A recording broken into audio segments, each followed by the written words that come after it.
think you're a hater. Haters everywhere we go. Haters everywhere we go. Haters everywhere we go. Where we go, haters going down for the count. Looking at the ground. I think you're a hater. I think you're a hater. Haters everywhere we go. Haters everywhere we go. Haters everywhere we go. Haters everywhere we go. Where we go, haters going down for the count.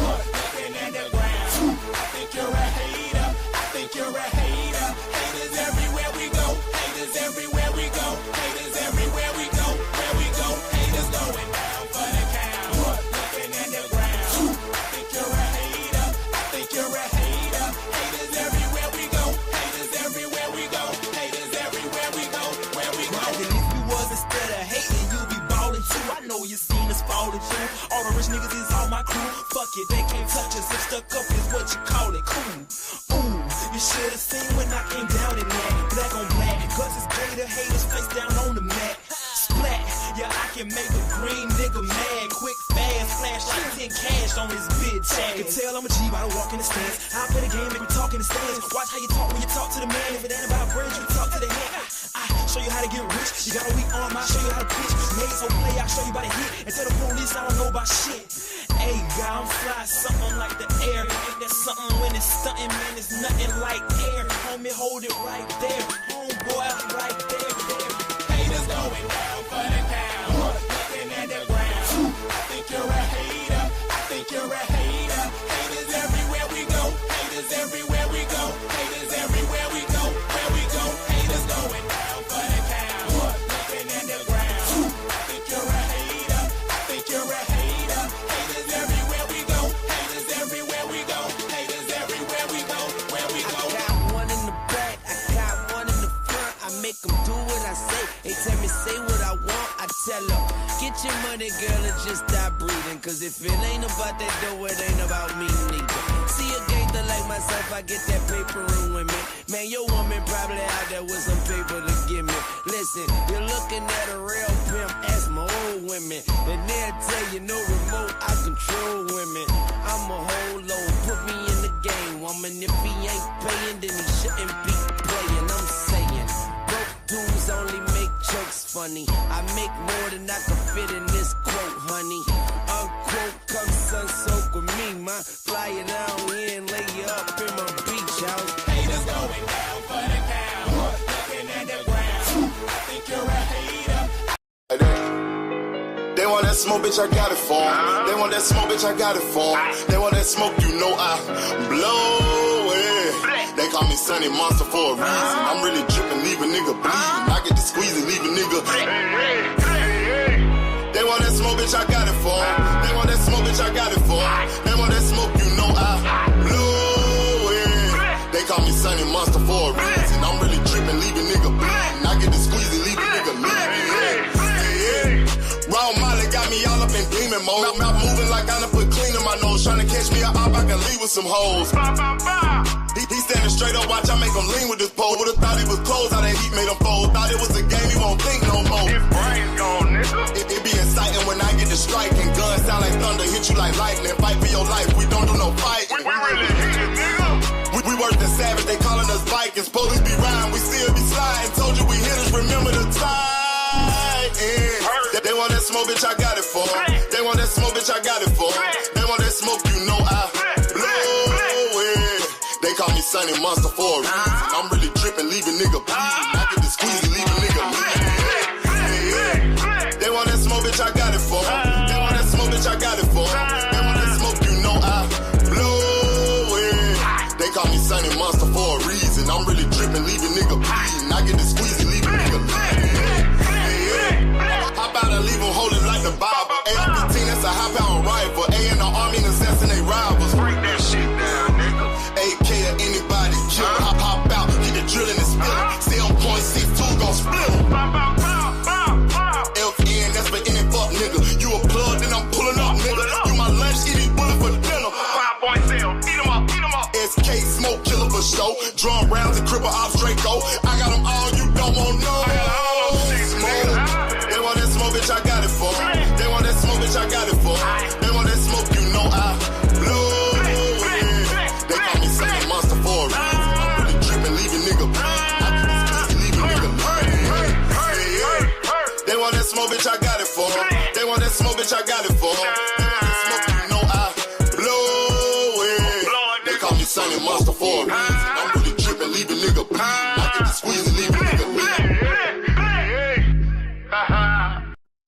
Bow, bow, bow. Salute, salute, salute. Peace and blessings to everybody in the building today.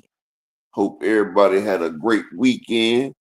Shout out to my brother Terrell Davis in the building. Salute, King. Peace and blessings to you. All things. Big AMC FSG in the building. Salute to you, my brother. The beautiful Jab Queen. Straight in the building. Salute. Tracking 327. Salute, brother. Hope everything's well with you. Russ 6500 done in the building. Salute, salute, salute. Salute to you. My nigga Creole the Traveler in the building. Salute, homie. Peace and blessings to you. Hope all is well. Von Wise. Salute, my brother. Peace and blessings. Peace and blessings. The beautiful Canadian queen in the building. It's clearly Canadian in the building. Miss Joette. Salute, salute. Hope it's good with you too. My nigga Supreme Cam, Big Fire Stick Gang in the building. Salute. Shalom to my brother in the building, Mr. Altruistic. Well, shalom, brother. Hope everything's well. Hope your Shabbat was great this weekend. Okay. We got Nurse Judy in the building. Big Dog Willie. What up? What up? What up? We got my nigga Opulent LD TV in the building. Salute, King. Not Boulay. Zoe in the building. Picasso. What it do, homie? Shit, hope all is well. We got the beautiful Queen, Miss 2 Cent, giving her little bit of advice. Not 1, not 3, but 2 cent. She putting it in there.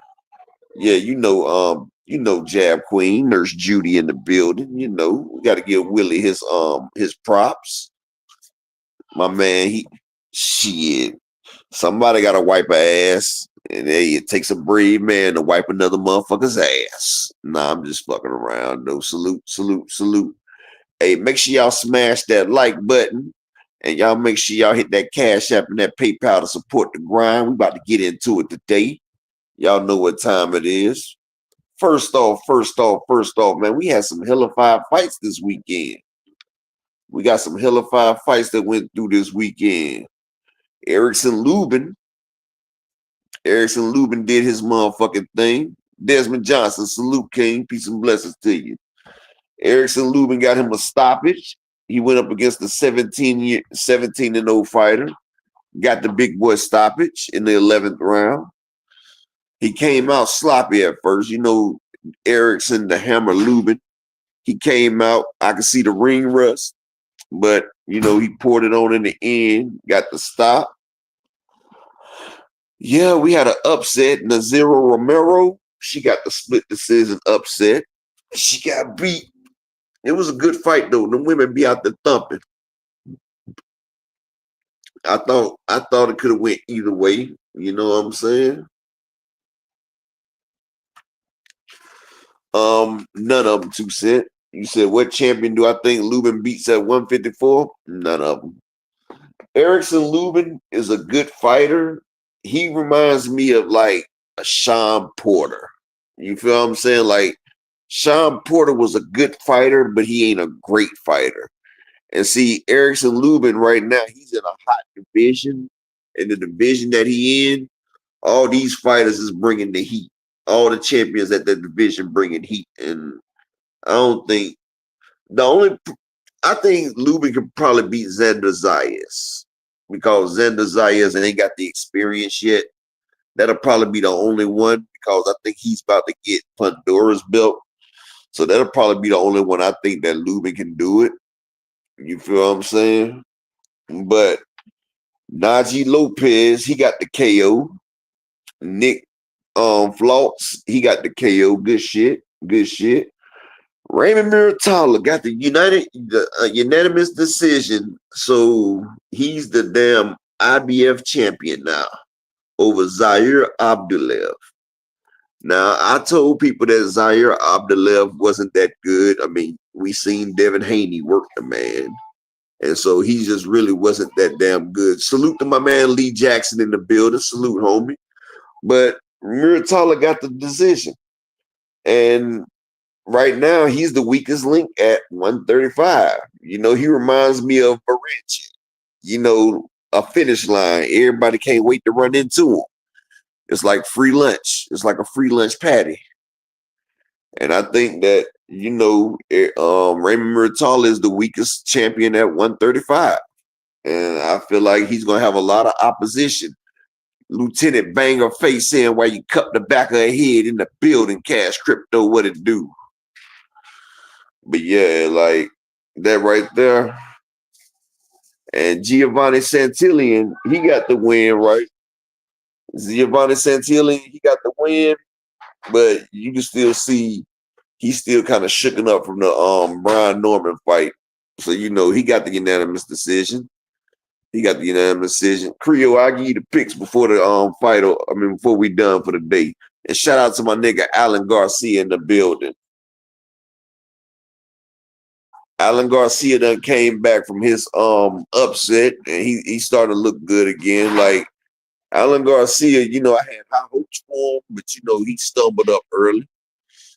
K Causey, salute King, peace and blessing. Yeah, it was a lot of good fights.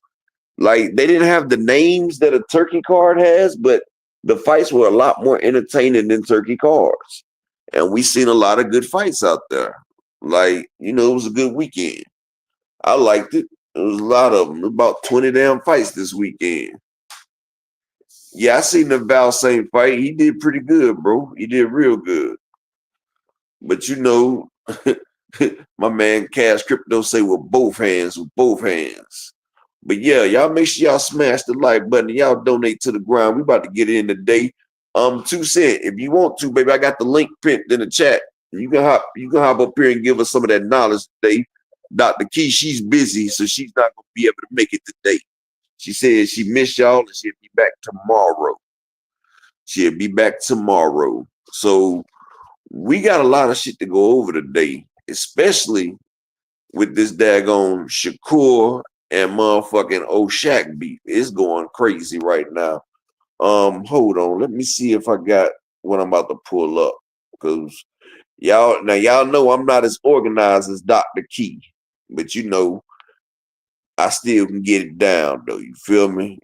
She gives me my notes and everything. But first thing up, we got motherfucking Cool Boy Step. She said, I don't know what Turkey doing to them fighters. I don't know what Turkey doing to them fighters either. But Cool Boy Step got on the scale. He's sitting at 164. Now, see, that's the shit that I be telling y'all.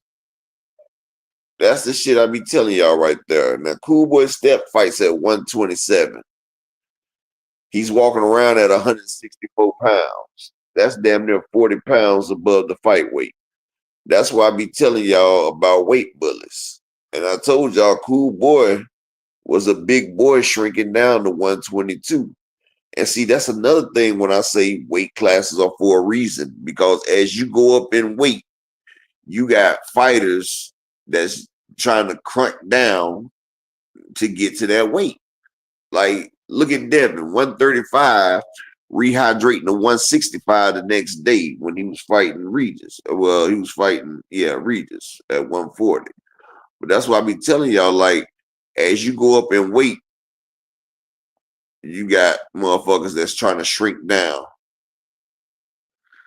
Well, I'm glad you like me, Miss Joette. I mean, we all can't be Dr. Key. You feel what I'm saying? We like Fire and Ice. We like Ebony and Ivory. We like Peaches and Herb.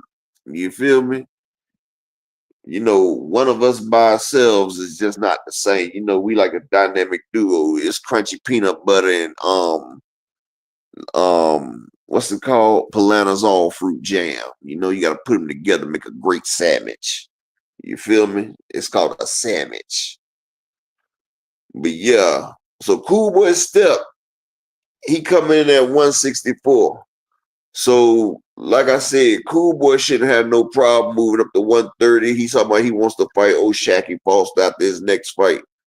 That really gonna be a good fight. Like I said, I told y'all last week that I seen Boots and Cool Boy. It's about 2 years ago when they was in that sparring together. And I'm like, damn, which one of them is Boots?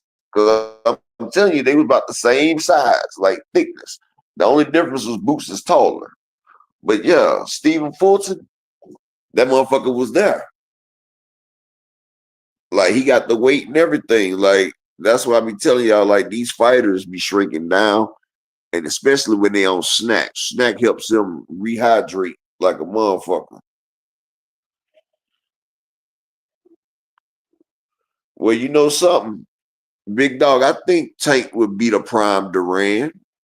Now I think him and Sweet Pea, that'd be a great fight. I would love to see it. Now Sugar Ray, I don't know about that. Like Sugar Ray was an anomaly. See, Sugar Ray had the height, the speed, and the power. Like him and Tank. Whew, I would love to see Sugar Ray in his prime versus Floyd in his prime, depending on which weight. Like, I mean, shit, because I mean, I seen Floyd Mayweather versus Floyd Mayweather Sr. And Floyd Mayweather Sr. versus Sugar Ray. That was a hell of a fight. You know, Floyd Mayweather Sr., he had a little bit better defense than his son, but his son had better offense. See, that was the difference between the Mayweathers, because, you know, Roger Mayweather, see, Floyd was a mixture of both of them. He was the best of both worlds. He had Roger Mayweather's attacking ability, and he had his dad's defensive ability. See, Roger Mayweather was a beast when it come to attacking, and Floyd Mayweather Sr. was a beast when it came to defense. And Floyd took this and that and yin and yang, and he put it together and made Zen Taoism when he go out there and handle his business. You feel me? Shout out to my brother Slogan wanting to build a big AMCFSG coming through. Salute, King. Big Dog Willie, that's your opinion. But I think that Tank can make Roberto Duran go no mas. Because one thing about it, Tank specializes in front foot dominant Mexicans, Big Dog Willie. And I feel like Roberto Duran would be right up Tank's alley. Like Roberto coming forward, Tank set him up. Now, I just sat there and said, Sugar Ray Leonard, that'll be a problem for Tank. Because, I mean, Sugar Ray got him in the reach. I mean, they probably about equal in speed, but Sugar Ray had power as well. Now, Tank hits harder than all three of them, but Sugar Ray was a motherfucker, dog. Sugar Ray at 135, I think he give Tank fits. I'm just being honest. I think Sugar Ray at 135 might have been a little bit too much for Tank. But the thing about Tank, he got that showstopper. I mean, one hitter change a fight up. JTM, salute. There you go, salute. Now, Sweet Pea was just a mixture. Like, it depends on which Sweet Pea that gets in that ring with Tank. Because, you know, Sweet Pea was a legend, but Sweet Pea also got beat by Julio Cesar Chavez, which I felt like he won. And I seen Oscar De La Hoya give him beats. Like I said, I feel like Tank could probably get a hold of Sweet Pea. It'd be a tough one. I know he gets Duran, but Sugar Ray, I can't really vouch on that one right there. Sugar Ray's a motherfucker, dog. Like, honestly, Sugar Ray is a motherfucker.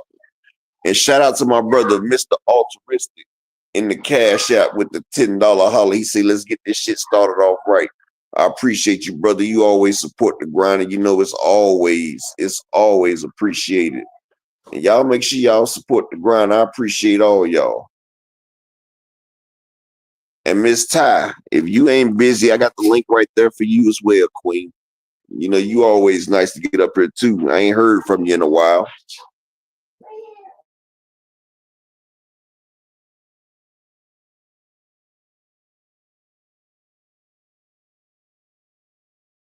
But yeah, Sugar Ray, that I don't know.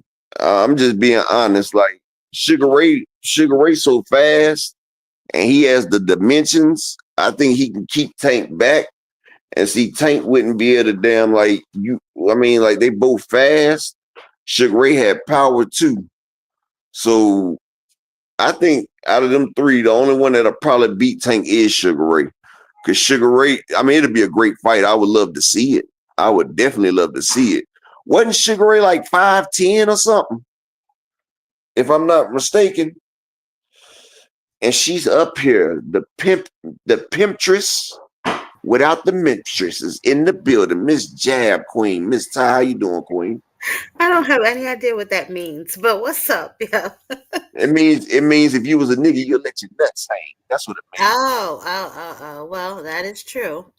And shout out to Um, the OG Thomas Hill in the building. Salute. Yeah, Thomas Hill. Sugar Ray 5'10". I think that might be a little bit too much for Tank right there because the speed, the power, the boxing ability.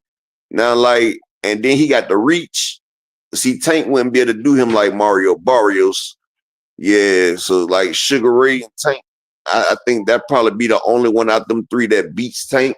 Like Sweet Pea, he's a great fighter, a legend, Hall of Famer. I just feel like, Tank's power and a little bit more, Tank can get over on him. And I know Tank can get Duran. Tank specializes in beating front foot dominant Mexicans. We not even gonna act like he don't. He built his career on beating.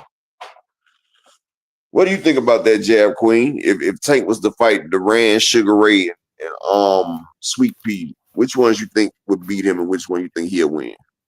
I think he might beat everyone except Sweet Pea. But I don't even know when he said that. I gotta check that out because Big Dog You Willie, think Sweet Pea? You think Sweet Pea give him more problems than Sugar Ray?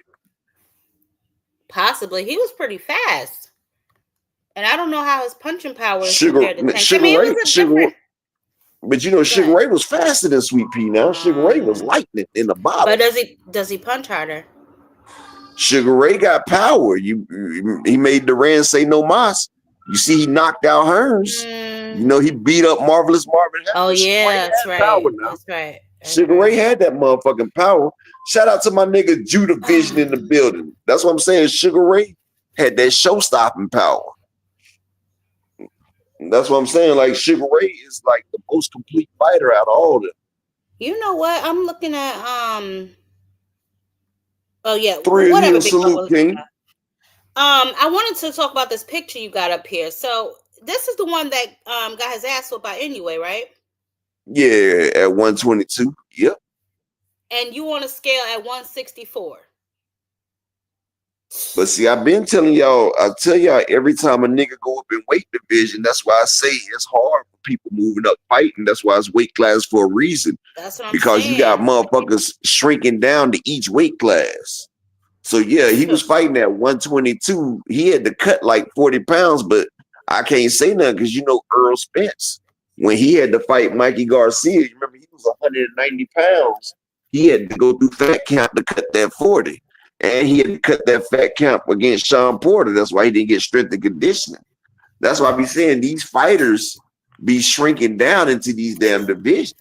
Exactly. That's what I'm saying. Doesn't that hurt them? Like, that's the same thing I was saying about like Devin. Like, why do y'all keep doing that?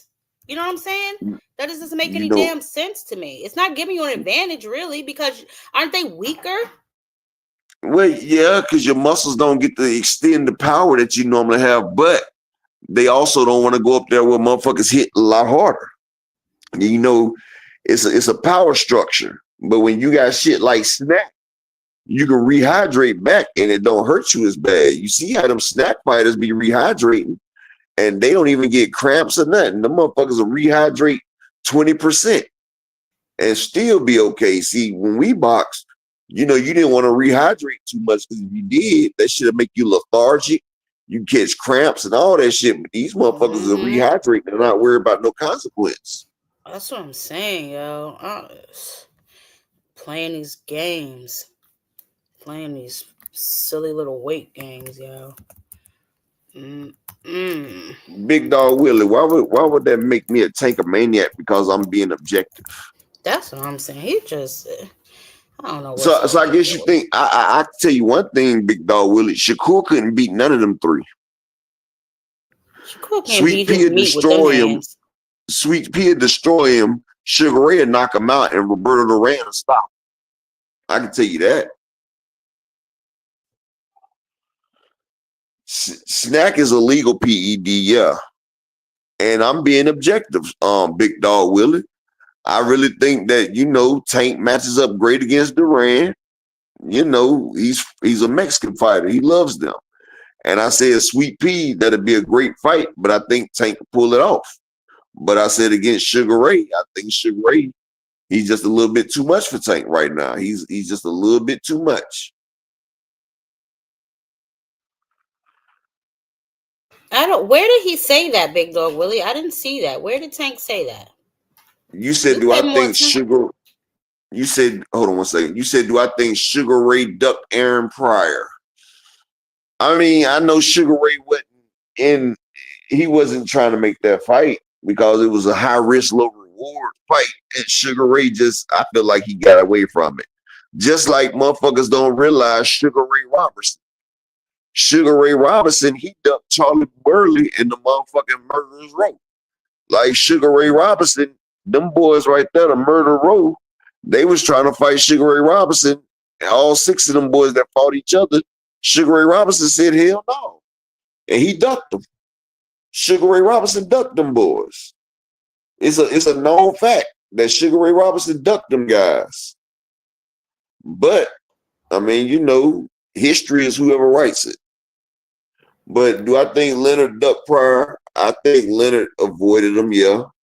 He could have fought him a couple times.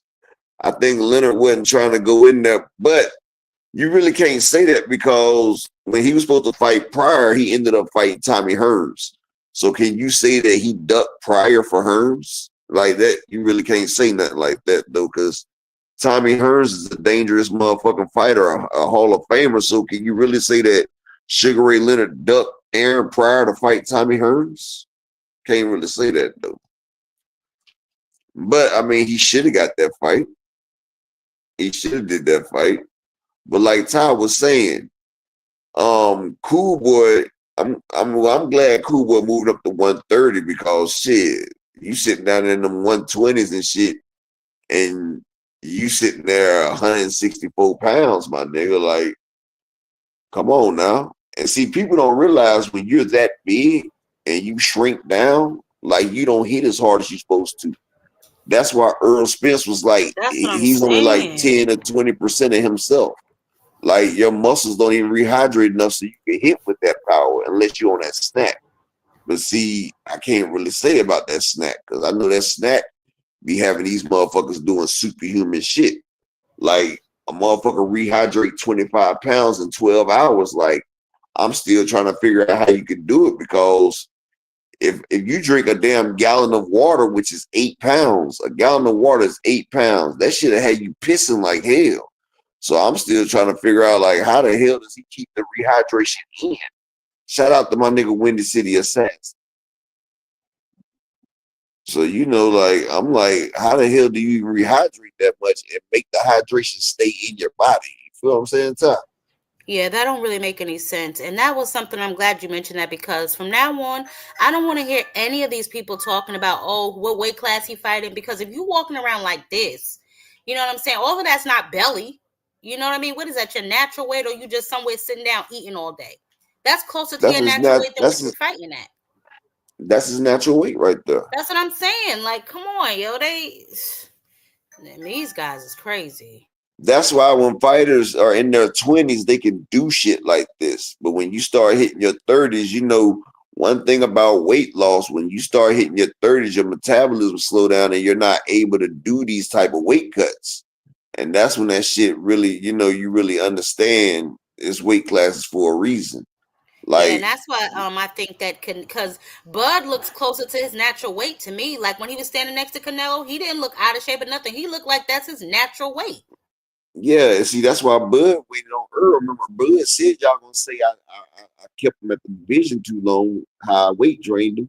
See, Bud didn't fight Earl in the 20s. He waited Earl got into them 30s where it'd be hard for him to make that weight.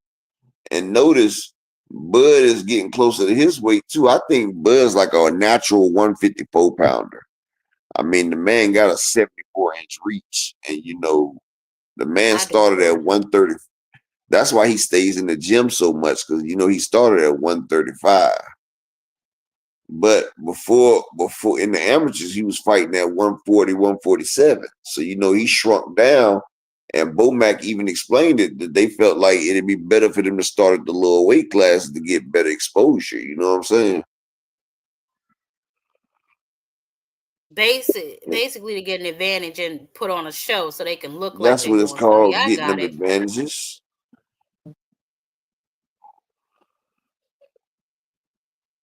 That shit is so crazy to me. Cause like I said, he looks closer to his natural weight now.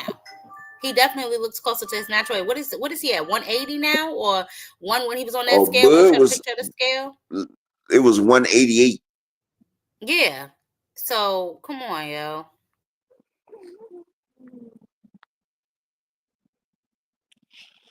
Exactly, teach. That's what I'm Yep, trying I to see figure you. out. Teach. That's what I'm trying to figure out. Like, how the hell do you rehydrate 25 pounds in 12 hours?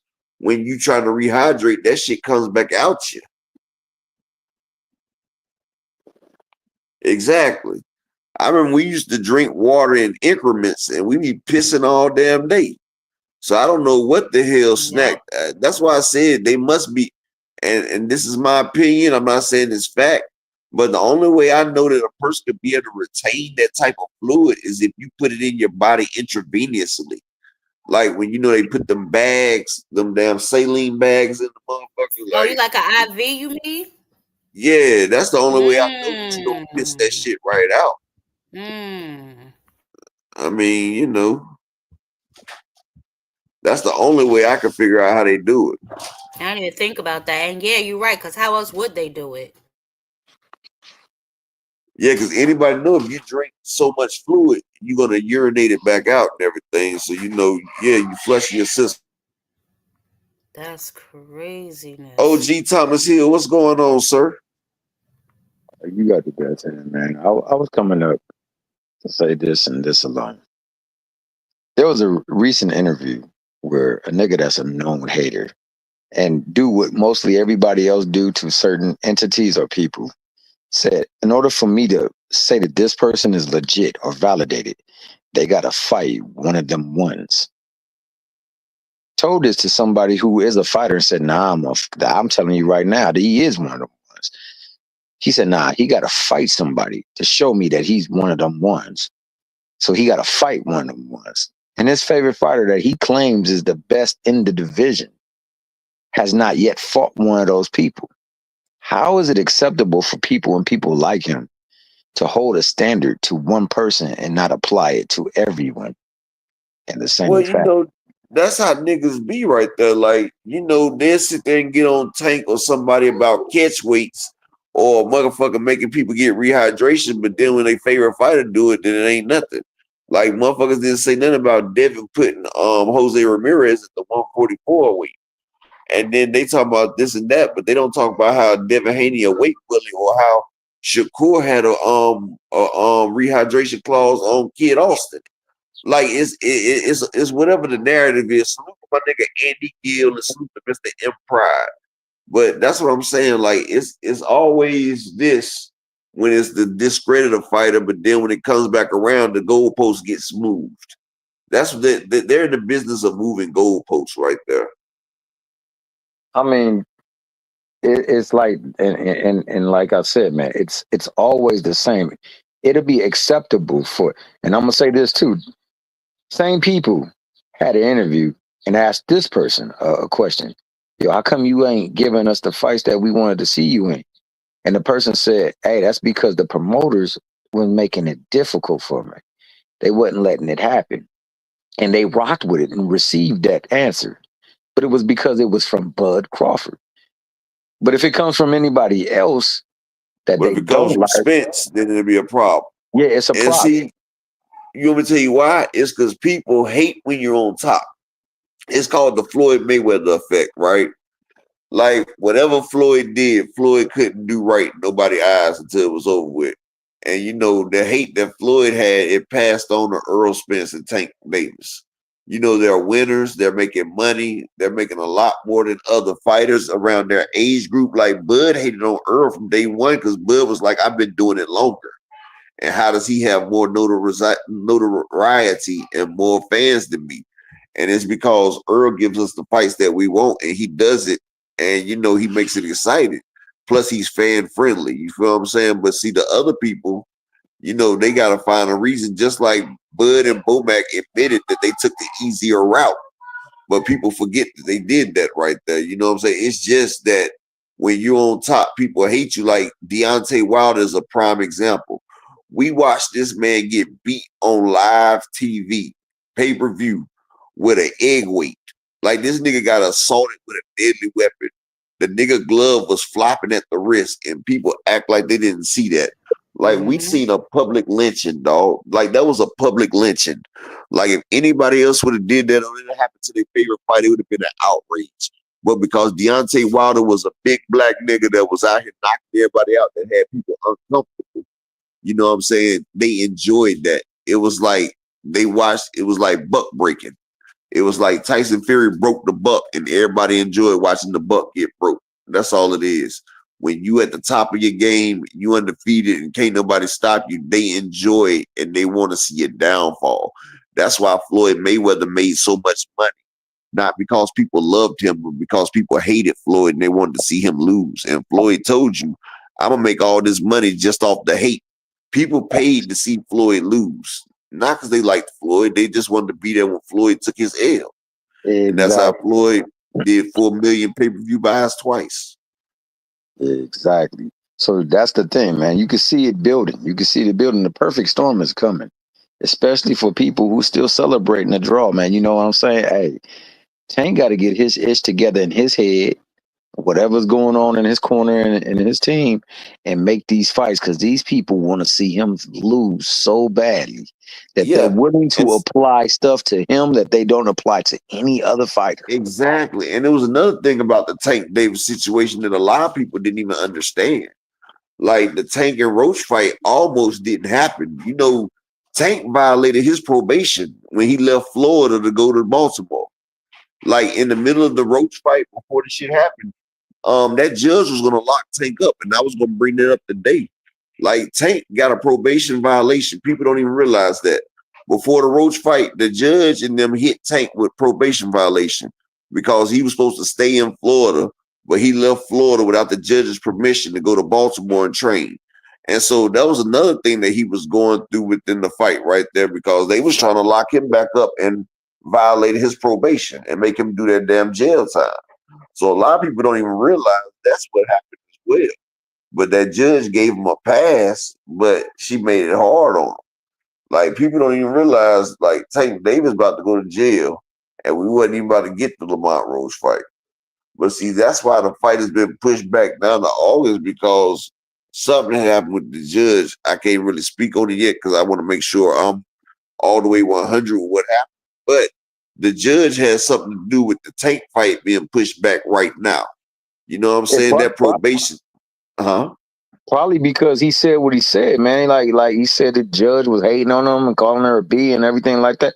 Like you can't be when people got your freedom at their hand, they can bang a gavel and it could be gone in a heartbeat. You gotta toe the line. You gotta make sure that you're on the up and up and you're very respectful. You can't expect privilege because you ain't gonna give you no privilege, especially if you're a black famous athlete. They can make a name off of your ass. And unapologetic. Don't forget that. Most definitely. That's most definitely. Yeah, definitely unapologetic. So, you know, I mean, he has a lot to do with the reason why he's in this, not to mention the fact that you left the scene. So there's some things that he did that definitely puts him in his position. But like, then there's the stuff that he gets pushed back upon from the faction that just sit there and say, look for any way to demean him, to devalue him, to celebrate on his downfall or demise. And it's just sickening, man. And most of it is from our own people, bro. We get this on a regular basis. That's why I say you ain't got no haters, you ain't popping. You know what I'm saying? But yeah, like, and see, a lot of people don't even mention the fact that Tank was he didn't even get to train as much because of the probation violation. Like, this man was about to go to jail, plus he trying to give us the fight with Roach. Like, it's funny. Like, even Kevin Gates said, like, I can travel to spend money, but you don't want me to travel to make money. Like, the judges will let you spend money and do all this and that, but when you trying to go make some money, they don't want to make you make money. Like, they want to sit there and affect your pockets and everything. They love when you're spending, but when you're trying to earn, that's when they try to put the gavel down. And see, this judge right here is trying to make a name for herself against Tank Davis any damn way because, you know, this is a high profile case, and this case right here will get her some type of name and shit, you know. So, you know, a lot of times our own people be trying to come up off our own misfortune. And they'll come up off our own misfortune just to make a way for themselves, just like Lamont Roach. Like Tank did this and that for that man because they grew up together. But after that happened, Lamont Roach, he tries to make a name for himself by, you know, coming out the Tank. And that shit crazy as hell right there. So, you know, people show their true colors, bro. They show their true colors. And let me get 4 people to support the grind and the Cash App or the PayPal. You know, we're going to bring you this heat today. Can I get 4 people to support the grind for the day? My brother, Mr. Altruistic, already supported. Who else going to support the grind for the day? I appreciate everybody. My nigga Brian the King Falcon, big AMC FSG in the building. Salute. So when people talk about all the distractions out there, you know, you got people trying to lock you up. Then you got the coaching distractions. Then you got this and that. Like, motherfuckers don't realize these fighters have lives too. Like, people don't realize, and this is the thing, they put these superstars and these entertainers up on pedestals, but these people have lives too. They go through things as well, and people don't understand that. And they got to give people grace for that. Like, you got to understand these are humans as well. But like I said, when you doing great and you a black man making some money, they hate that shit. They hate it on Earl Spence. Like, Earl sat there and went and got 3 belts while Bud sat there chilling with that 1 belt that he got off of fighting Joe Horn. I mean, what's the fuck name? The nigga he fought, not Joe Horn, but the nigga he fought from Australia. The nigga that beat Pacquiao, well, the nigga that they robbed Pacquiao for. What's his name? What was the white dude that fought Pacquiao? Jeff Horn. Yeah. Yeah, Jeff Horn. I said Joe Horn. That's the New Orleans Saints wide receiver. But Jeff Horn. Like, they was allowing Bud with the Jeff. I was about to say Shoe. Shout out to Joseph Bermia in here, but they was allowing Bud to ride with that right there. Like, Earl was fighting everything at 147. He was even trying to fight Thurman and everything. They was allowing that because they wanted Earl's downfall. And like I said, it's the Floyd Mayweather effect. You feel what I'm saying? And Andy Gill say, hey, Up, you see the live he was on talking about how people say Tank wasn't at his best, and it was because him and Tank ain't beating him. Yeah, you know what I said, Andy Gill. Yeah, it's funny how Lamont Roach says that, but then he contradicted himself because he said that on the rematch, he say, yeah, Tank probably gonna be focused and he gonna be coming full throttle. And he said, you know, but you just said Tank was at his best. So how is he gonna come back tougher if, you know what I'm saying? Like, motherfuckers, if you let people talk, they are telling themselves. You feel what I'm saying? One thing about people, let them talk long enough, and they'll sit there and tell them themselves. That's what they do. So with regards to that though, bro, like, he might not have been at his best. I don't think he was, because you could tell how distracted he was during the presser before they even had a presser or promotion. Shout out to Marquis in the building as well. Big AMC FSG. Salute, brother. Yeah, shout out to Young King Marquis. He clearly had his mind elsewhere, and he didn't fight nowhere near the fight he normally fights. He didn't do any of the things that he normally does. He just one thing I've noticed, like, I felt like Tank was trying to trick the bank because, you know, they was also trying to stop him from fighting. You know, Turkey was trying to close him in. And I felt like, you know, he grew up with Lamont Roach. He spent the night at Lamont Roach's house. I felt like that he wasn't trying to stop Lamont Roach because, you know, anybody knows the Tank Davis effect. If you fight Tank Davis, then you immediately a star. Look at Roley. Look at Mario Barrios. Look at Pitbull Cruz. And, like, if you can go 12 rounds with Tank, because only 2 other people have done that, then that instantly makes you a damn contender. Like, look, when Lamont Roach and Tank finished fighting, you had Keyshawn Davis, you had Shakur, all of them was trying to fight Lamont Roach because they was trying to get status off of, well, look, you did this with Tank. And see, they know Lamont Roach was easy work. That's why they was trying to hunt him down like that. Shout out to my nigga Justin Hawkins. And they wanted to use that to say, well, look, Tank went to a draw, but we whooped his ass. You know what I'm saying? Instead of fighting the man himself, these niggas want to compare and use the triangle theory. Like Keyshawn Davis, he fights Pedraza 10 years and damn up Tank fights after Tank done did it.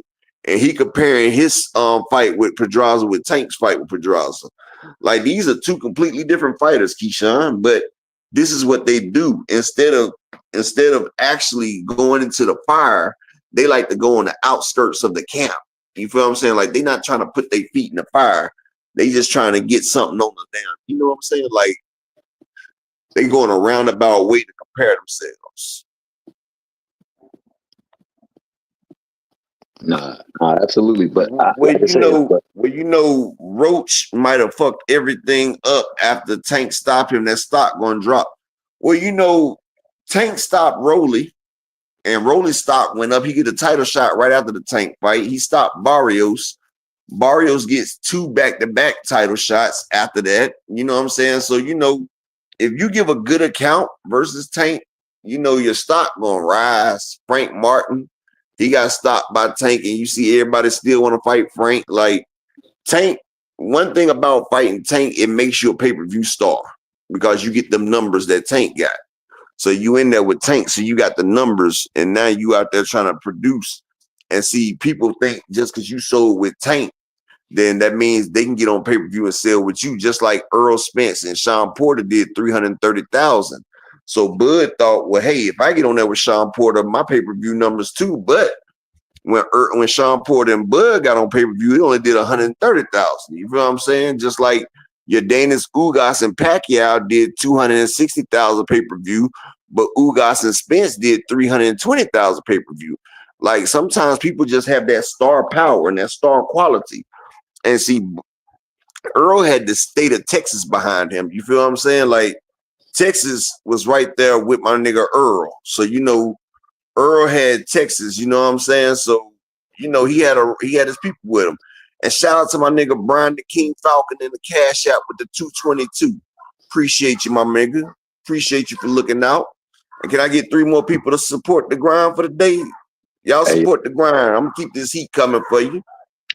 So him going into the ring, in spite of everything that's going on with him, you're saying to the world, I'm ready to fight.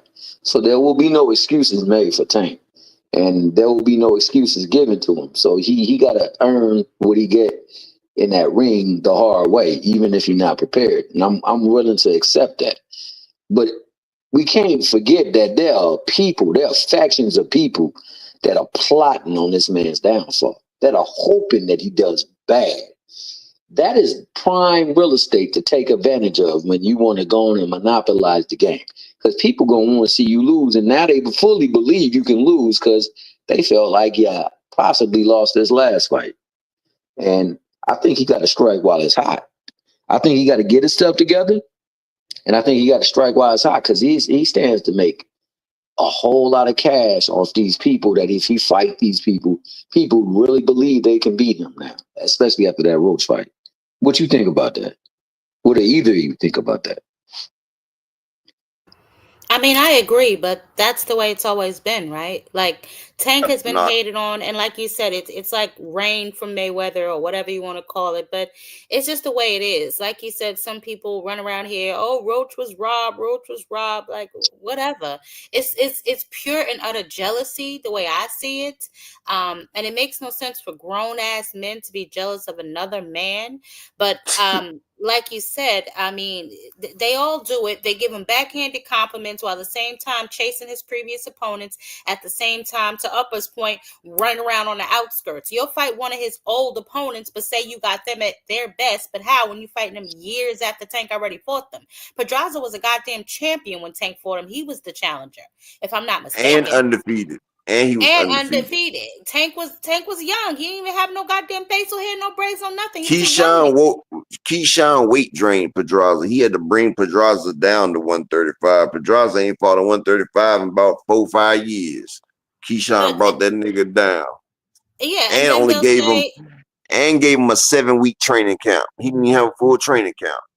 That's what I'm saying. But then, you know, if you listen to Keyshawn, he'll say that Tank weight drained Pedraza. They're all just reading from the Bud Crawford hate book. You know what I'm saying? And that's just it, and that's all. I don't know if either of y'all And you heard know what's the funny? Breakfast Club. And And you know what's what? funny about that tie? When Lemos was fighting Keyshawn, Keyshawn tried to bring him down to 135 and put a rehydration on him. That's why Lemos didn't make weight, but he tried to weight drain Lemos. He I weight know drained because Pedraza.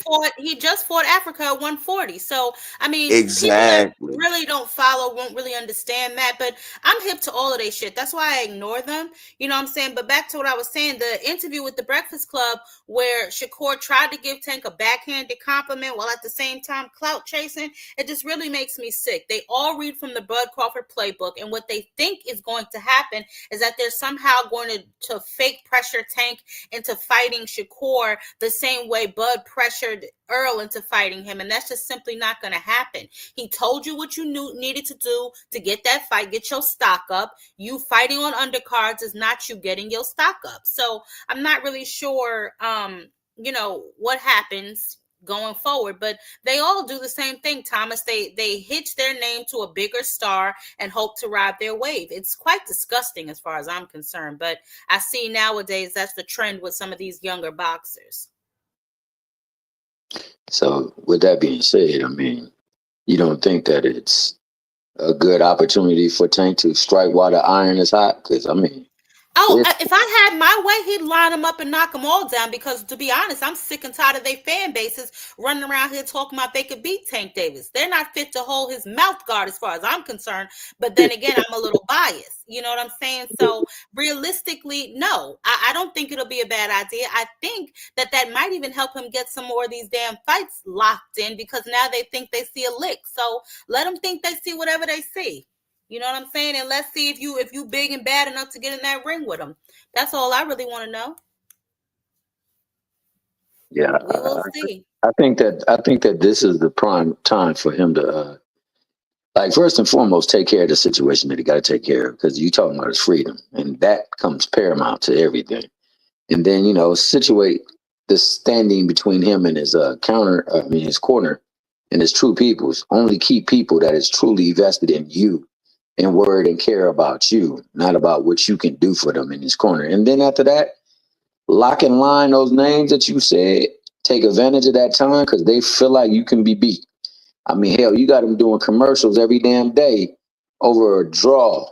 Blue Magic needed attach their name to Tank because they can make a whole lot of money right now off I of mean, hair grease. it's quite disgusting. He's up there. I just seen Lamar Roach. I just did a video of him somewhere drinking, chugging. Oh, they think I won too. Like, boy, you better focus up, my guy. Because I promise you, you're gonna get a whole nother Tank the second go round. And I hope you are what you think you are and what you say you are. Because I'd hate for you to be a meme, my guy.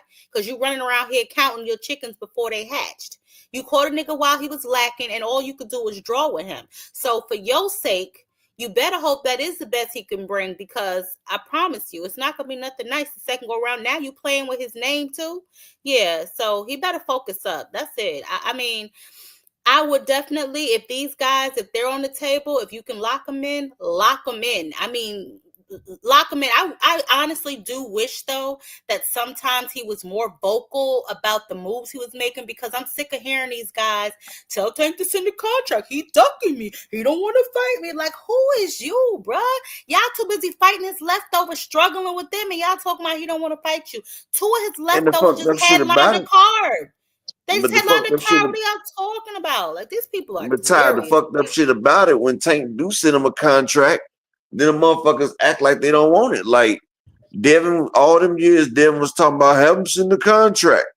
And then when he do send you a goddamn contract, Devin, then you act like you don't want the contract. So like, it's like, damn if he do, damn if he don't. Like all That's these why I just years said you I wish said, that he was more vocal about what he does. Even though nah, I'd but rather a nigga that make moves and don't speak about it. But I would Steve, just rather him put some of these niggas in yeah, their but place. Steve Espinosa put it out there because Tank don't like to talk.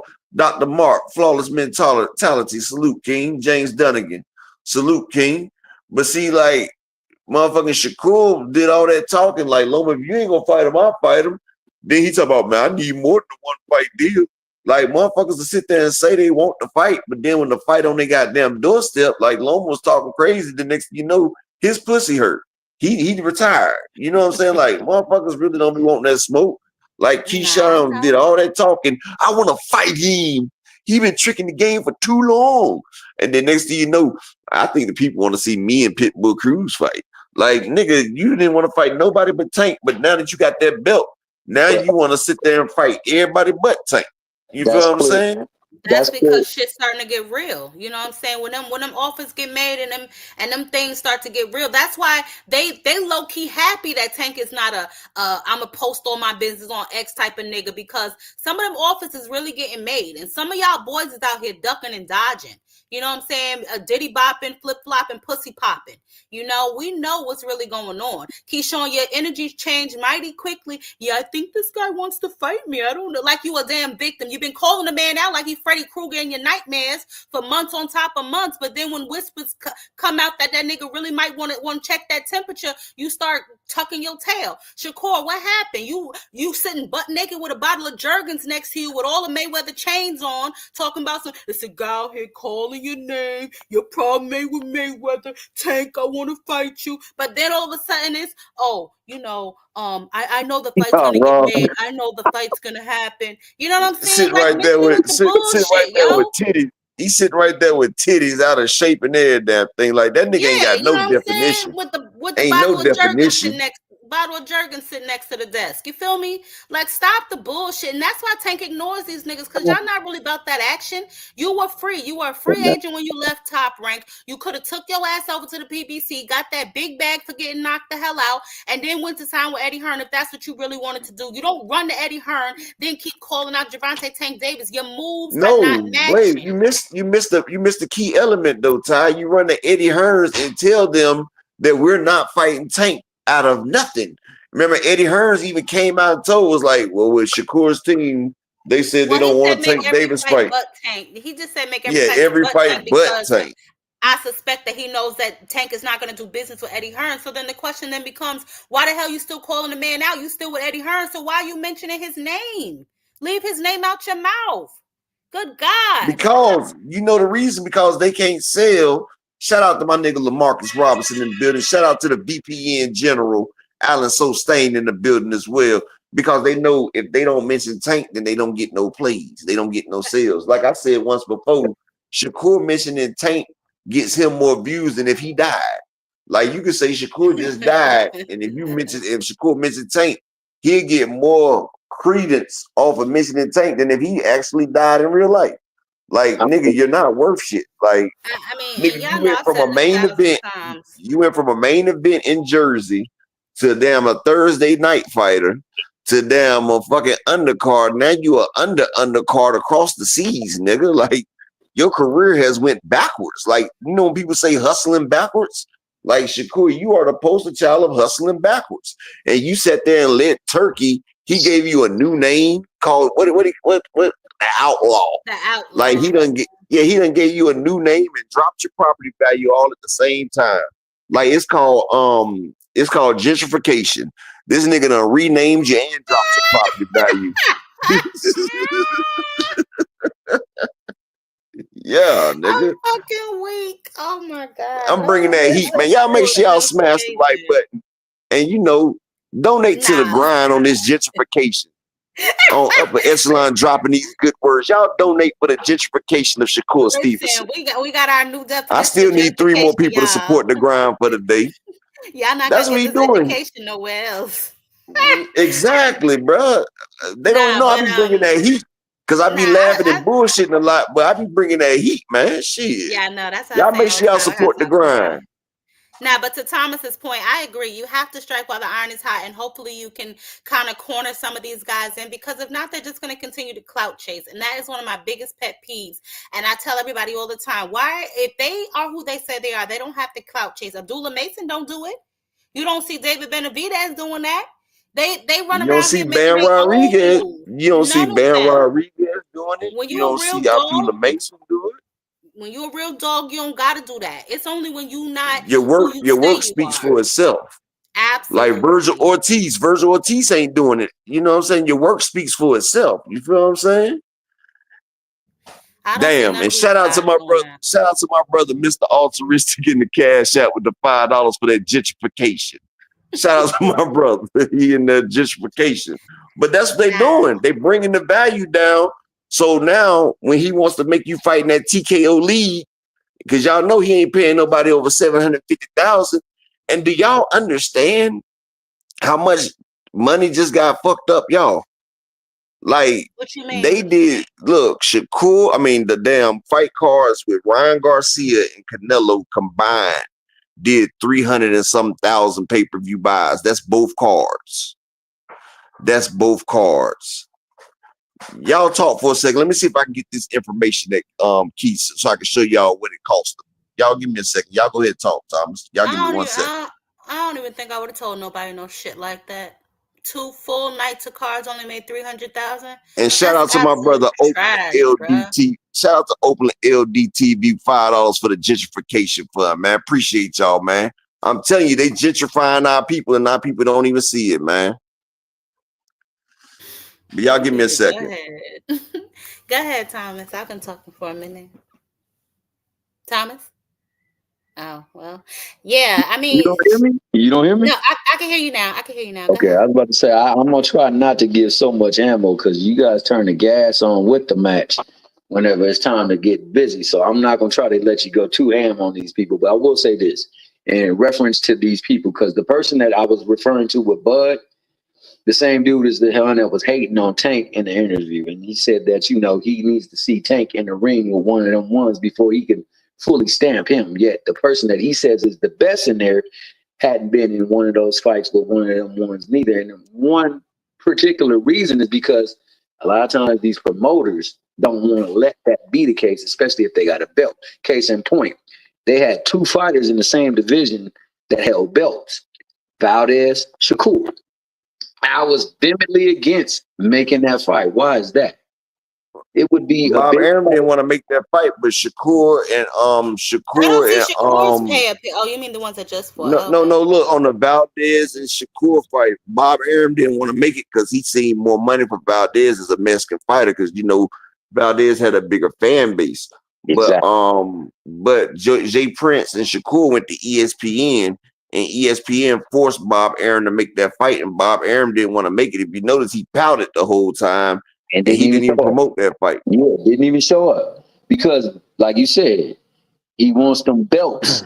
He covers those belts. And one more belt means I got more opportunity put on a fight event and I can attract young talent. And I can give them an opportunity to become a champion. So if he don't want to do this inside his own organization, what makes you think he really wants to do this outside of his organization with another promotional company? Okay. This is where Rehab Season had posted for the salaries for this fight on this Fatal Fury fight card, right? Now, listen, they only did 300 and some thousand worldwide pay-per-views, right? This was their estimated payouts. Canelo Alvarez, 80 million. Remember, I told you Canelo was getting he got that 4 fights, 75 million per fight because he got the $300 million contract. But they said Saul Canelo Alvarez, 80 million. Ryan Garcia, 20 million. Devin Haney, 10 million. Teofimo, 10 million. Rolly Romero, 5 million. William Skoll, 5 million. Jose Ramirez, 3 million. Arnold Barbosa, 3 million. Naoya Inoue only got 2 million. This was Rehab Season's fight bill. This is what they had posted, like on their website. So if you look, that's 120. 138 million in fees that they had to pay out this weekend, and ain't no damn way that they even made 50 million off that fight card. Let's just say they did 300,000 pay-per-view. Let's just say 400 just to be safe. 400,000 pay-per-views. Turkey in my life, boy. This nigga giving out money for absolutely nothing. Damn, I need 400,000 pay-per-views at 80, right? That's only 32 million. So like they're missing like $100 and some million. How they pay anyway to least shout out to one that got busy the most? Shout out to Wild Sport, Mrs. Angie in the building. No, this is what Turkey had posted was the estimated payouts. This is on the Ring magazine shit. This is what was posted. So if you telling me that they're not laundering money, I don't know what the fuck it is. I don't even feel like they got this much money, but this is what they reported. This is what they reported that the payouts that they was paying. So this is what you call money laundering, because Devin didn't get no 10 million, but this is the estimated payoffs in which Turkey Al-Ashidi had posted was what he was paying these fighters for these fights. is correct though. 20 million to New NYC. That's right. They had to pay New York too for all the Yeah, they blocks had to they pay New blocked York. off to shut down the city. Exactly.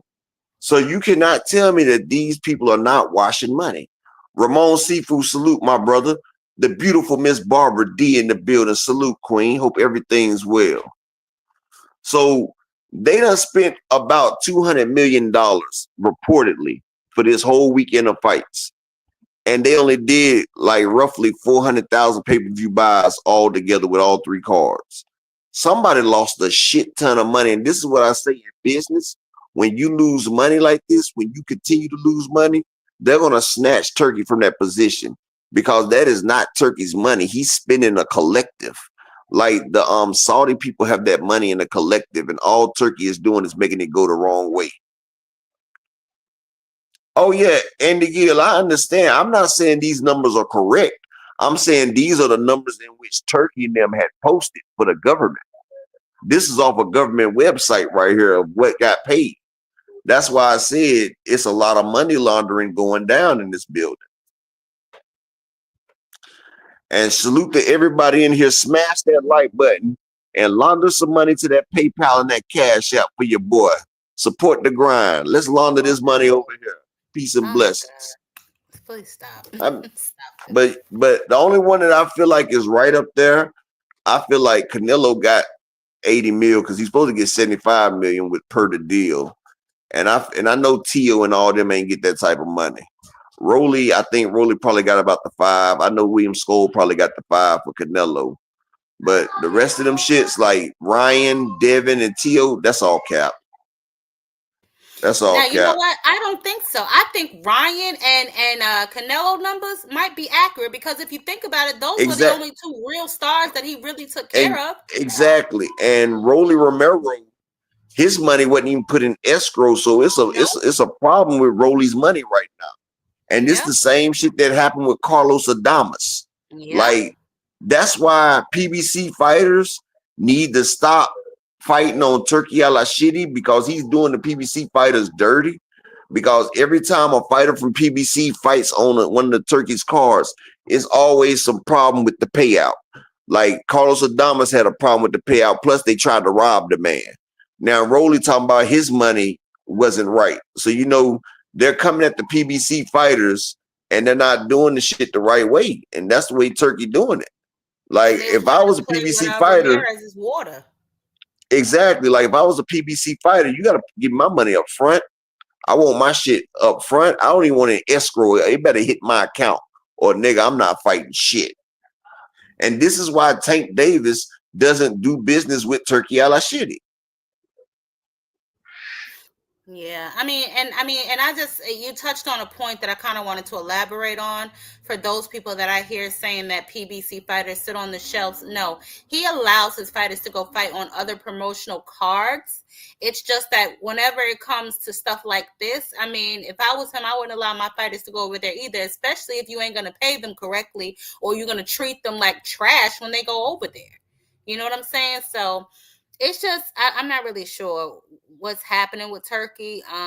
It appears that he is spending an exorbitant amount of money and not getting enough of a return. So I'm not really sure what he got going on. Well, plus the PBC at Top Rank is in a collabo now too. So, you know, it's making it hard on Turkey and his people.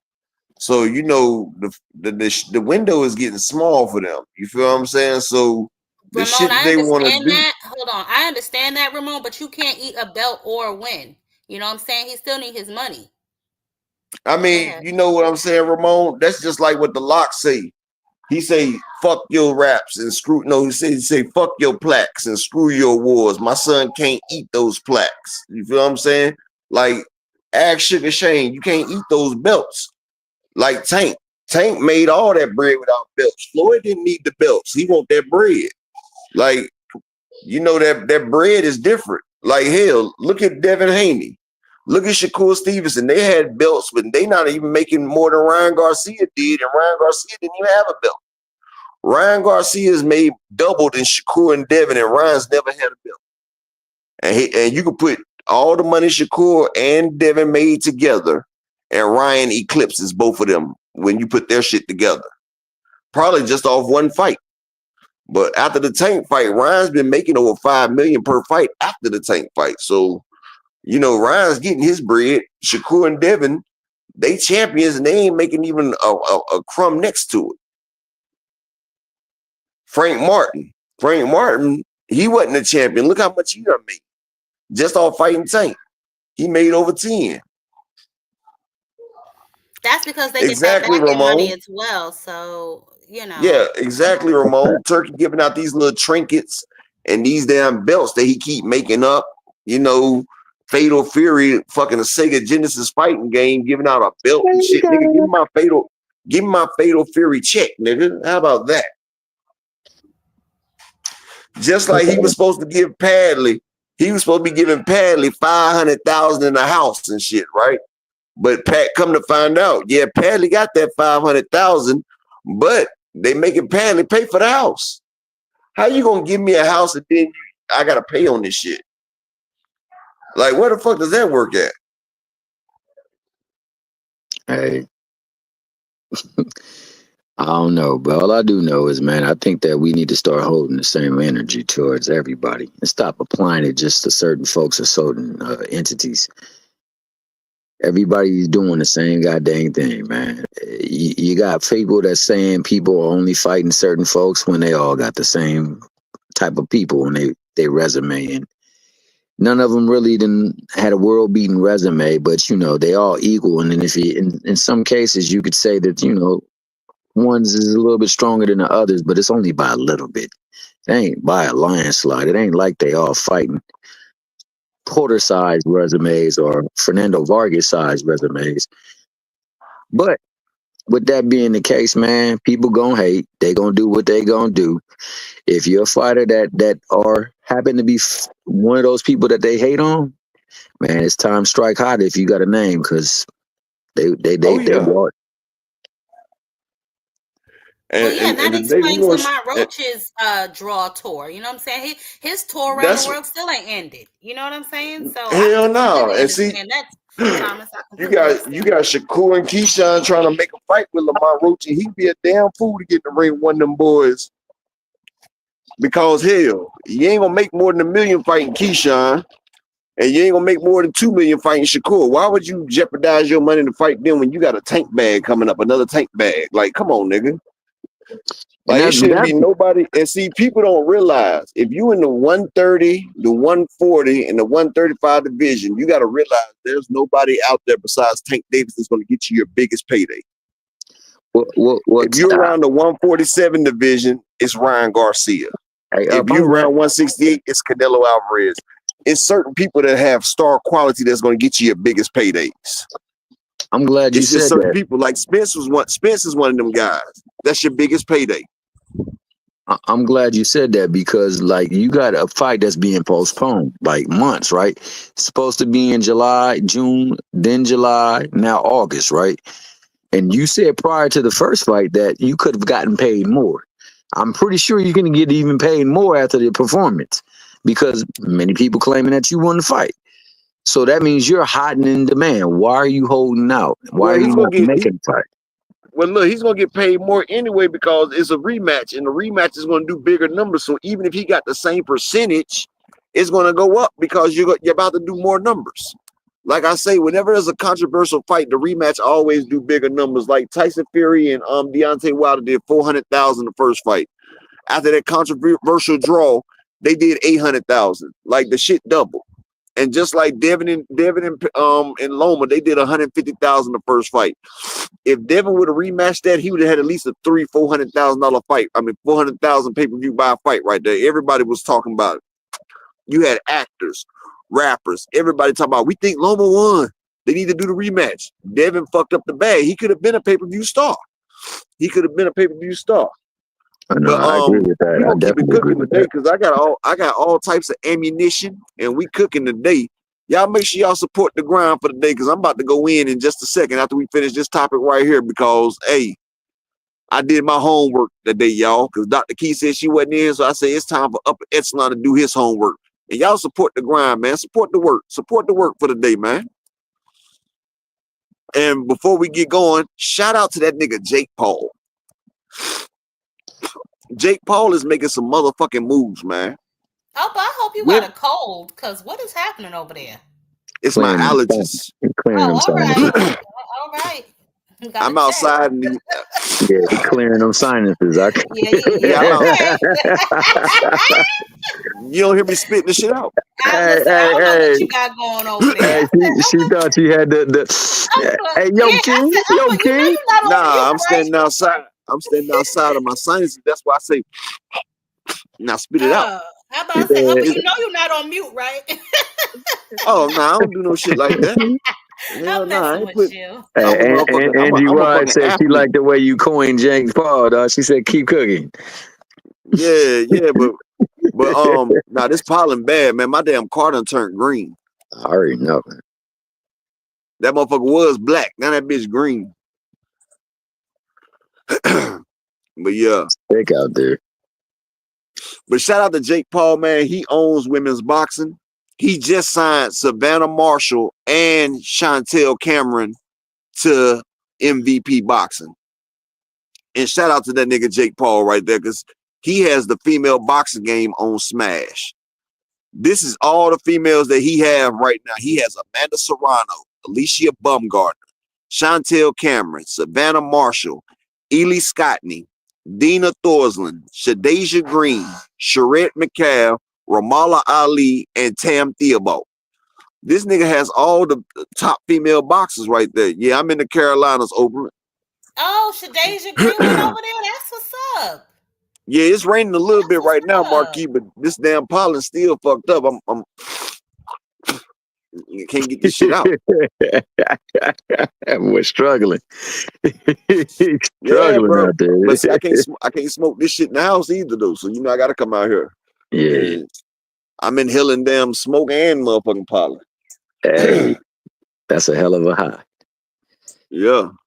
Hey, but check though. I think he's trying to corner the market with what's her name, make her force her to come That's what I'm over. saying.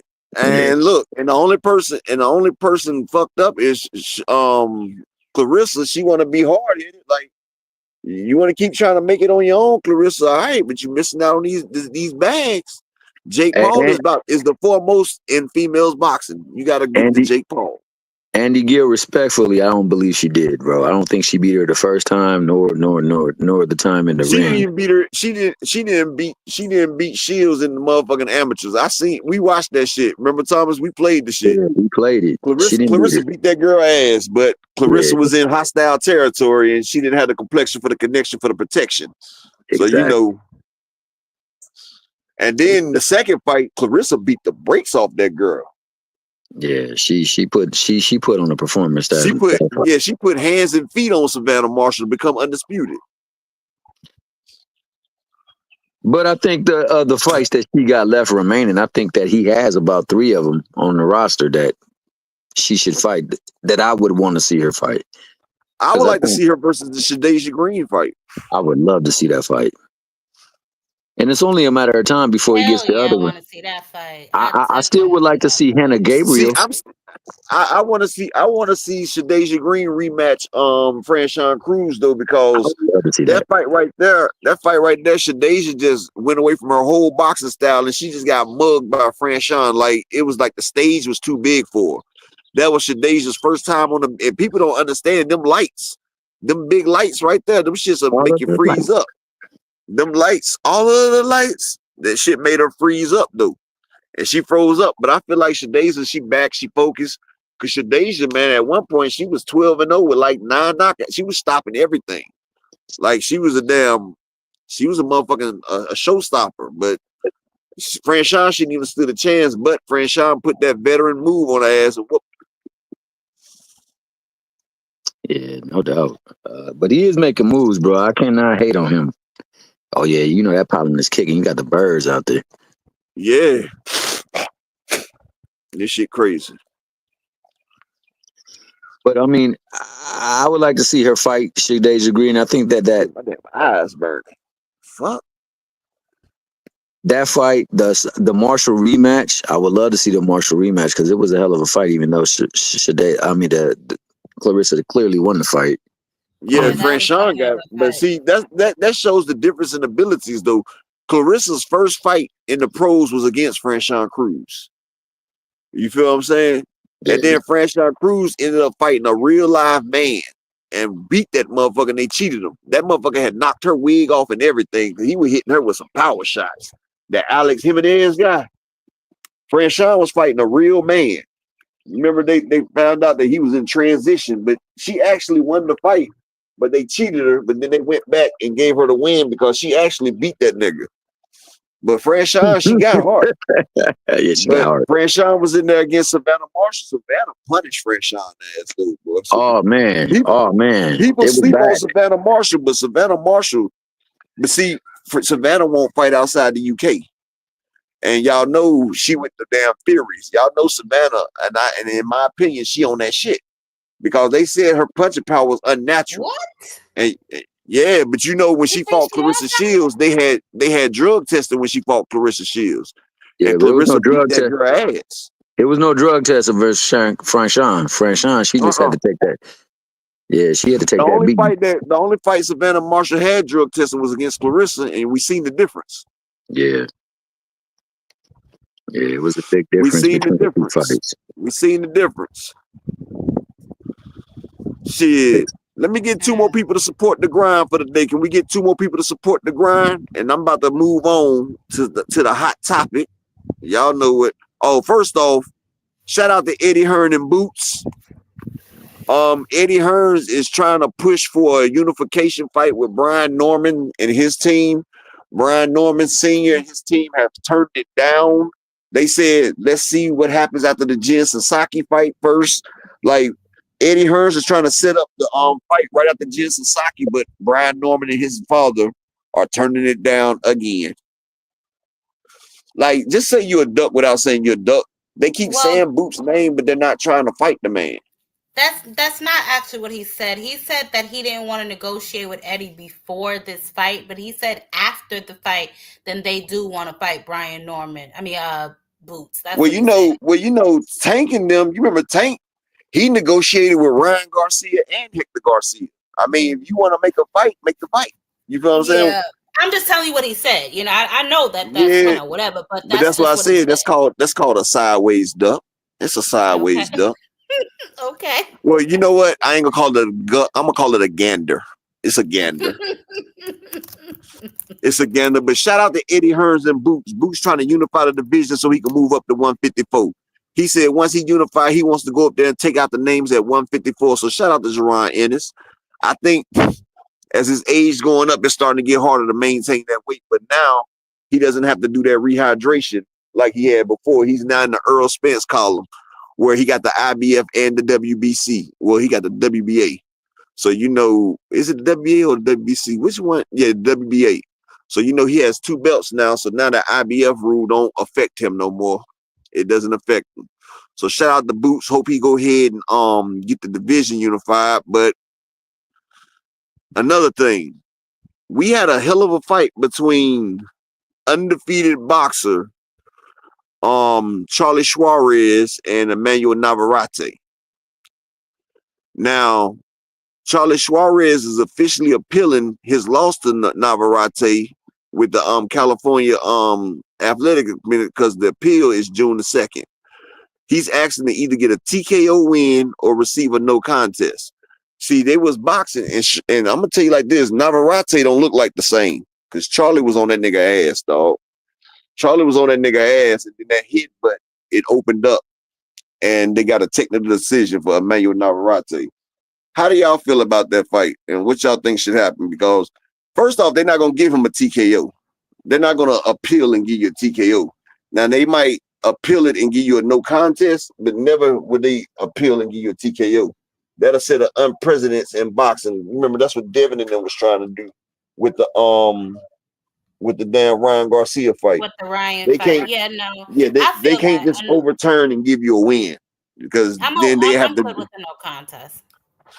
Yeah, because then they had to go through and do shit from years and years. It had to be retroactive and all that shit. So they can't do no shit like that. But I feel like it should be a no contest because I don't think Emmanuel Navarrete would have got that win, to be honest. Yeah. Suarez was on that nigga ass, dog. Yeah, no, I'm good with the no contest. Yeah. Because But that wasn't a headbutt. That was clearly a goddamn sock in the face that caused that cut. So I'm hell good with yeah, the no that you know that headbutt didn't open that shit up. That was that goddamn overhand that opened it. Yeah, and you can see it on the And you glove. know, So and you know, by rules, if your shit is opened up from a punch, nigga, that's it. That's it. But yeah, you know, Emmanuel Navarrete, you know, he top billing at top rank. So, you know, they wasn't about to let a no-name undefeated fighter like Charlie Suarez get the win over Bob Arum's Golden Goose. well, I mean, he got to hold on to who he got because Loma's somewhere in a rocking chair or some shit. You know what I'm saying? So, well, Loma's supposed to be coming back. Sure. He might be fighting. Loma might be fighting. What's your name? Muratalla. They say there might be a fight for Loma for the IBF. He might be coming back to fight Muratalla. They was talking about it. But like I said, can I get 2 more people to support the grind for the day? And we about to get into the meat and potatoes. Frequent says, I just don't like when the men be trying to touch. Trying to touch what?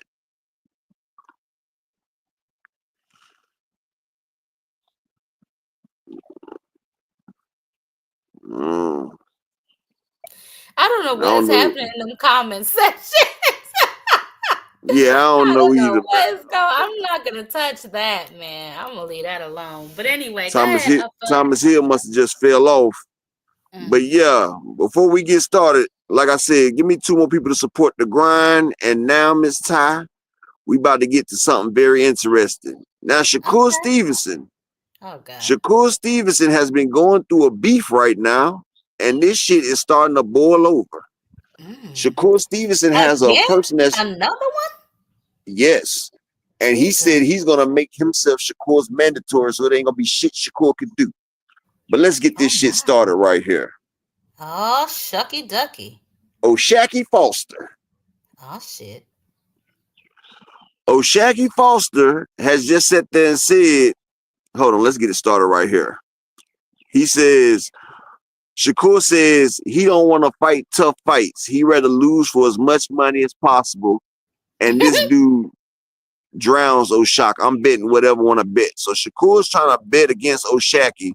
And Oshak says, blah, blah, blah. Shut the fuck up, nigga. You gonna be the so-called tough fight next, buddy. Bet your money on that, little dude. Now, you know, Oshak Foster was also trying to fight Shakur when Shakur was at 130. Yes, he was. People don't realize Oshak was supposed to be Shakur's next fight after the Kasasiau fight. A lot of people have said that Shakur missed weight and moved up because he didn't want the Oshak Foster fight. Now, that's what people have been saying. But it is funny that he didn't even try to make weight versus Kasasiau. He didn't even want to try to make the weight. But we're going to get that out the way first. Well, we know that Shakur plays a lot of funny business with the sanctioning I bodies. know. Let me get these 2 pictures out the way, and then we about to go into it real quick. So right here we got Oshak says, bro, you ducked De Los Santos. You was trying to sign him. And yes, Shakur was. Let Tucson up. Okay. Shout out to the beautiful queen, Miss 2 Cent.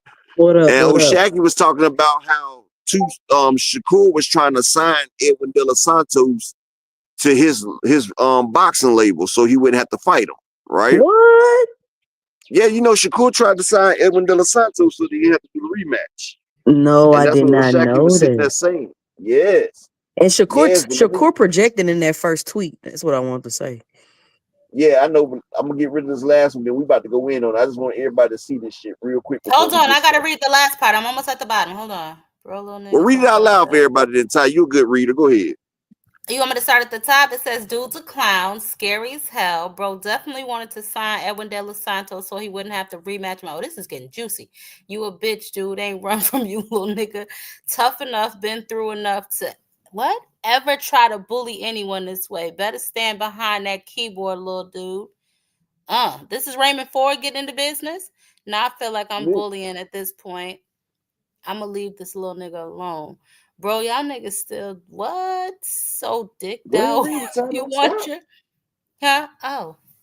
I said, keep reading it out loud then. Oh. Bro, y'all niggas so dicked out. You want just doing the same thing, screaming, let me sign Edwin so your scary ass ain't have to fight him again, ass dude. I'm trying to beat your ass. You keep bringing up your son. That's top 5 the scariest shit ever. Imagine Floyd trying to sign Castillo. I swear these men are so messy. But continue. All right, I'm gonna let Ty read this last one for y'all. Read all 3 of them, Ty. LOL coming from a bitch ass dude that's never fought outside the US and Josh Padley. Josh Padley don't count, goofy. You've been babied your whole career. These are facts. You know I know you a hoe in real life, your personality, everything about you a bitch. It's cool though, the world gonna see sooner than later. Oh, I'm loving his energy. I'm about to go friend request him. Hold up, I'll be right back. No, I'm just kidding. Okay. LOL, it be funny. Y'all come over here talking about my power, something I've never been insecure about. I've been cracking shit. Shakur? Oh, I thought that was Shakur. I'm about to say, stop it. I've never been insecure about. I've been cracking shit. Everybody that's been in the ring with me since 2020, I've stopped or hurt bad. 3 people out of my last 6 fights, I dropped in the 12th. My skills just come first. Why you keep talking like you got a choice? You know when I decide to move up, I'm your mandatory. Oh, shit. You can do all this talking, but I'm going to fuck you up on everything I love. That, you know what? I love his energy. Me and you know you a bitch ass. Your bitch ass ain't got no power to keep me off you back down. Oh, my God. Talk about a soap opera. Jesus. Let me go friend request this nigga. Okay, I'm done with that one, Upper. All right, shout out to the beautiful queen, Miss Ty, for getting the bases down for everybody. Now, before we go into this, like I said once before, can I get 2 people to support the grind? Because we about to go in this, and a lot of So feelings where is did about to Raymond get Ford hurt. come from? I don't know, but he better get his Well, ass out of here interrupting it. Raymond Ford, he signed the Shakur, so Oh. Raymond Ford always got to do he be Captain Saberhole and Shakur. Like he tried it with Tank Davis, and Tank said, Tank said, well, I already told you. And Raymond was like, well, I'm just trying to get a payday. So Raymond Ford, he's with Shakur because him and Shakur been together. But we about to get started on this. This is how we're gonna finish it. We about to go in this for a minute. This an open chat for everybody. If you want to hop up here and give your opinion before we start cooking on this Shakur and Oshak situation. And like I said, can I get 2 more people to support the grind for today? I just need 2 people to support the grind for today. Because like I said, Apex the guy did his homework today, so I could bring y'all this entertainment. I did my homework so I could bring y'all this entertainment. So show me y'all respect the grind. Show me y'all respect the entertainment, and let's get going. Let me get 2 people to support. But like I said before, Oshaki has been trying to fight Shakur for at least the last 5 years. They used to be cool, but Shakur did a little backhanded compliment when he was at 130. And so Oshak was like, I think it was the fight where Oshaki, matter of fact, when Oshaki had the problem with Kasasiao. And Shakur was like how he styled on him. But damn it. Oshaki, what? These niggas deleting posts. Shakur just said 7 minutes ago. Well, wait, Oshaki said this nigga was training for the Olympics hitting whippets. What is that? I don't know what whippets are. Whippets is that damn like gas where motherfuckers get high off of. Oh my goodness, he accused Shakur huffing whippets, and then Shakur said, "What the fuck is whippets? Fill me in. I'm from Jersey, little boy. And gang, you speaking on me being 18 years old, following behind idiots like you. Boy, I've been disciplined for years, and I guarantee you can't say the same. I got to save this because I went to go click on the other one, and they damn deleted it. God damn them. Yeah, okay, go ahead. I'm people sorry. getting involved in it. But so Oshaki has been trying to fight Shakur. They had a heated sparring session, right? And they said that it was really 50-50 in the sparring session. That's why you notice Shakur ain't never talk about that sparring session, but they said both teams was giving the work. But Oshaki been trying to fight Shakur since 130. Well, But he called him a pothead. at 130, Shakur had said that Oshaki ain't a name. He's not a big enough name for him to fight at 130. So he used that to duck Oshaki. And then when Oshaki was his mandatory, and he was going to have to fight him after the Conceição fight, Shakur ended up moving up to 135. So they already had beef. Oshaki been trying to get with Shakur. Shakur been not trying to fight Oshaki. So that's where that stemmed from. And then they had got cool again for a little bit, right? But then one thing about Shakur, you know, once a motherfucker give you some type of compliment, you know, Shakur, he's a jealous, very jealous-hearted individual. So, you know, Shakur don't like to see anybody else get some type of shine. So he ended up taking a shot at Oshaki, and Oshaki was like, you know what, nigga, we could fight. And then that time where Oshaki got robbed, you know, Shakur was sitting there laughing about it. And, you know, whenever motherfucker lose, you know, Shakur like to talk that shit, talking about like, and this nigga's supposed to fight me and such and such, such and such. So Oshaki, he didn't take too kindly to it. And he was like, well, nigga, we could fight. And then Shakur was like, well, nigga, I'm a star. I'm 3 division champion and blah, blah, this. So when a motherfucker trying to fight Shakur giving him accolades instead of saying, let's fight.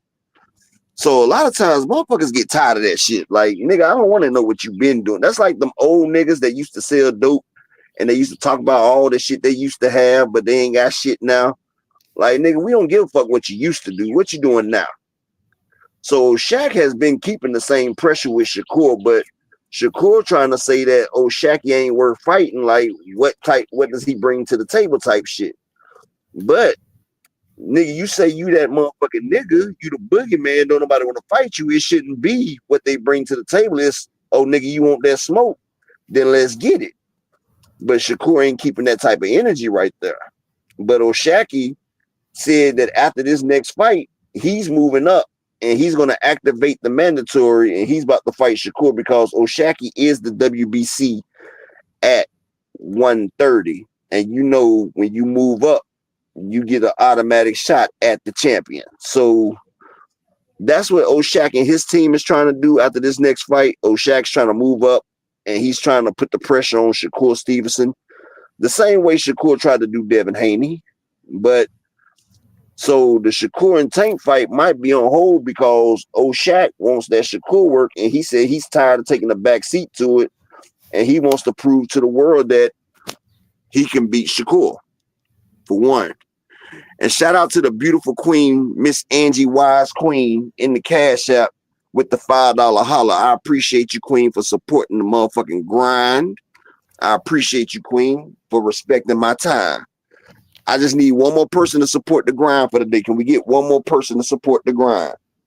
I just need one more. 2 Cent, Ty, what do y'all think about that right there? About, Desmond, that's what I'm about to say. Shakur, notice Shakur been talking about going to 140 now. See, Shakur is trying to keep himself away from Oshaki Foster. The same way Devin did, now Shakur is trying to do it. Like, I don't think Shakur really wants to see that young boy, but Oshaki, he's done had enough. He said Shakur ain't got a choice in the matter no more. He said he's coming to see Shakur. So the same way Devin and Bill had the plan to stay away from Shakur, now Shakur got the plan to try to stay away from Oshak Foster. And I don't think it's going to work. I think they done pissed that nigga up. And Frequent said that Shakur ducked that 25%. And you know something, Frequent? Usually I would say that was some bullshit, but Devin Haney did off, even though they said it wasn't a real contract. Shakur should have sat there and showed that it wasn't real. He should have accepted it. He really should have accepted that 25% because you got a chance to get all 4 belts instead of you trying to get 50-50 with Devin Haney, and he's the damn motherfucking undisputed champion. So basically, you can say that's somewhat of a duck. But yeah, Shakur out there doing whippets. What the hell type shit is that? What is whippets? Whippet is like huffing, like motherfuckers be huffing down like aerosol. People do that still? Yeah, they get high off that shit. I thought that was like some old shit. Nah, these young dudes be doing that shit, like sniffing rubber cement and all types of shit like that. That's what that shit crazy. But like they can do it with that whipped cream. They get that whipped cream, and they turn that thing, they suck in that damn air. Damn. So this the thing with Shakur. It's like everybody that's good is ducking him, and everybody else that want to fight him is not ever good enough to fight him. So it's always like, where is he? Like, who is he gonna fight? And it's everybody keep trying to make it seem like Tank is the only person that's available for him to fight, and it's not. Why don't he go fight Oshak Foster? And I think this running up to different weight classes is gonna catch up with them, just like with Devin Haney. Like you running out of 140 and running up to 47. I don't think that's gonna be more beneficial to you because the fighters are bigger and they hit harder. So I can't see Shakur really going to 140 right now. And not only that, the fighters are also a lot more weight is getting shut down. You feel what I'm saying? Like they're losing more weight to make that weight class. Like, nigga, do you not understand? Like these fighters are losing weight to fight you in your own weight class, my nigga. Like, yeah, you won't have that weight advantage because Shakur fight a lot of small fighters too. Nobody want to acknowledge that, but he do. And well, the only person that he tried to fight that wasn't a small fighter was Kid Austin, and you see he put a weight clause on Kid Austin. Right. So I don't see him going to 40. I feel like the more he go up, the more he gonna be food. Especially if his hands is not cool. But I mean, if Oshak Foster want to fight him, make the fight. I don't see what would be the issue with making this fight at all. Well, everybody keep acting like it's nobody to fight but Tank, but go fight Oshak Foster. You about to fight Kid Austin? You want me to tell you what the issue is? The issue is Oshak is a quick fighter, and he's a boxer. So that means Shakur ain't gonna be able to do all that running because I'm gonna tell you one thing people don't realize. A lot of these fighters, they do not like fighting young, slick black fighters. Like a young, slick black fighter will end your career or give you that L. That's why if you notice, they always try to put two undefeated black fighters against each other because 9 times out of 10, that's the only person that's going to beat an undefeated black fighter is another undefeated black fighter or a seasoned black fighter. Like majority of the time, and I'm not saying nothing bad about Mexican fighters, but it's a skill situation. It's a skill depth. Like most Mexican fighters are now this is most. They're front foot dominant, they flat footed, and they come forward. They don't really have the type of skills to get out there and put on a boxing clinic. They the type that sits right there and they want to bang it out. They the bang it out type fighters. And if you go against any type of fighter that has skill, they're going to pick them apart. So when you're going against a fighter that you trying to goddamn beat, you can't send a damn hammer. You can't send a sledgehammer to nail a damn carpet down. You feel what I'm saying? But look at his performances at 35. How you think they're going to look at 40? Well, I'm going to tell you like this. You know, they carefully look. Top Rank used to have, well, he ain't with Top Rank no more. I was about to say they had the best matchmakers, but I really don't know, 2 Cent. I guess he gonna have to put weight clauses on people or something because I don't know what's going on. Me, I say go ahead and fight Oshak, but Shakur is also kind of heavy too, 2 Cent. I mean, you know, he might have to be like a Paulie Malignaggi. Paulie didn't have no power, but he fought at 147. He just had the box. It's gonna be a lot of motherfucking lateral movement. Sometimes boxers have to use their lateral movement.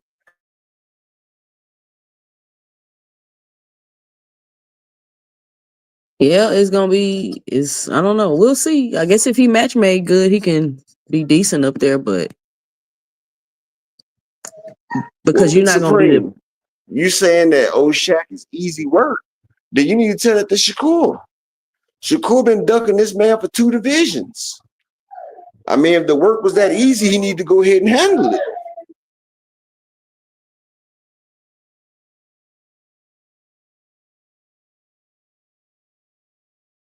If the work was really that type of easy, then he would handle it, right? Don't y'all think that? I mean, I think what Two Cents said was correct. He always seems to, anyone who calls him out, they're not good enough to fight him. And then the guys who he claims are the top level, he just can't seem to get a fight with them. So he's another one in between a rock and a hard place. Not to mention the issues that he has with his hands. I'm not really sure how he's going to compete at the real top level. I mean, I know he may be a big name in the sport, but let's be real. He's not at the top level, not fighting on an undercard for the second time in a row. So I think Shakur just needs to take the opportunities as they come to him, because continuing to snub your nose at other boxers that, you know, really are really on the same level is just... That's what Boo Boo did. Remember, Boo Boo Andrade did the same shit. We see what happened to his career. He missed out on all the big paydays. But see, Big Supreme, you sitting there saying that that Oshak is ass and he's trash like that. I really can't say that. I think Oshaki Foster is a solid fighter. And I've seen him dig deep. And one thing I can say, Oshaki Foster's power carries to the 12th round. He's done got stoppages in the late rounds. Like, in Oshaki, for people to say he don't got power, he gets stoppages. And he could box. And he's got speed. I think him and Shakur would be a motherfucking a hell of a fucking fight. And Shakur thinks so too, because usually Shakur talk about putting belt to ass. He ain't been trying to put belt to ass to this man for like 4-5 years, and they've sparred before, Big Supreme. They've sparred before. Well, you know, I can't say that Oshak is mid, because Oshak, he has all the fundamentals. I mean, well, frequent, you saying he can't beat Shakur up, but they said it was a hell of a fight with motherfucking them in the motherfucking sparring. And Big Supreme, you talking about Supernova? Abraham Nova is a hell of a fighter, dog. Did you see the people that Abraham Nova had beaten in the damn amateurs? And Abraham Nova is pretty tall. He's pretty good. He got cheated against undefeated Cortez. Abraham Nova beat Andre Cortez, but they cheated the man. And you saying he struggled with Conceição? Shakur didn't beat Conceição that motherfucking soundly. Plus, he was overweight.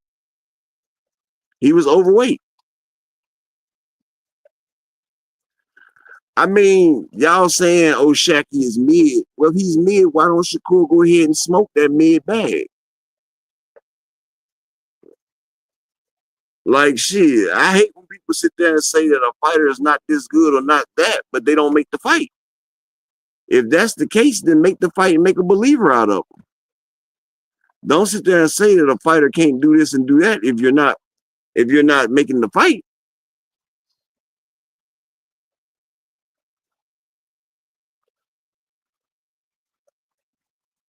Shout out to Kenny Drake in the building.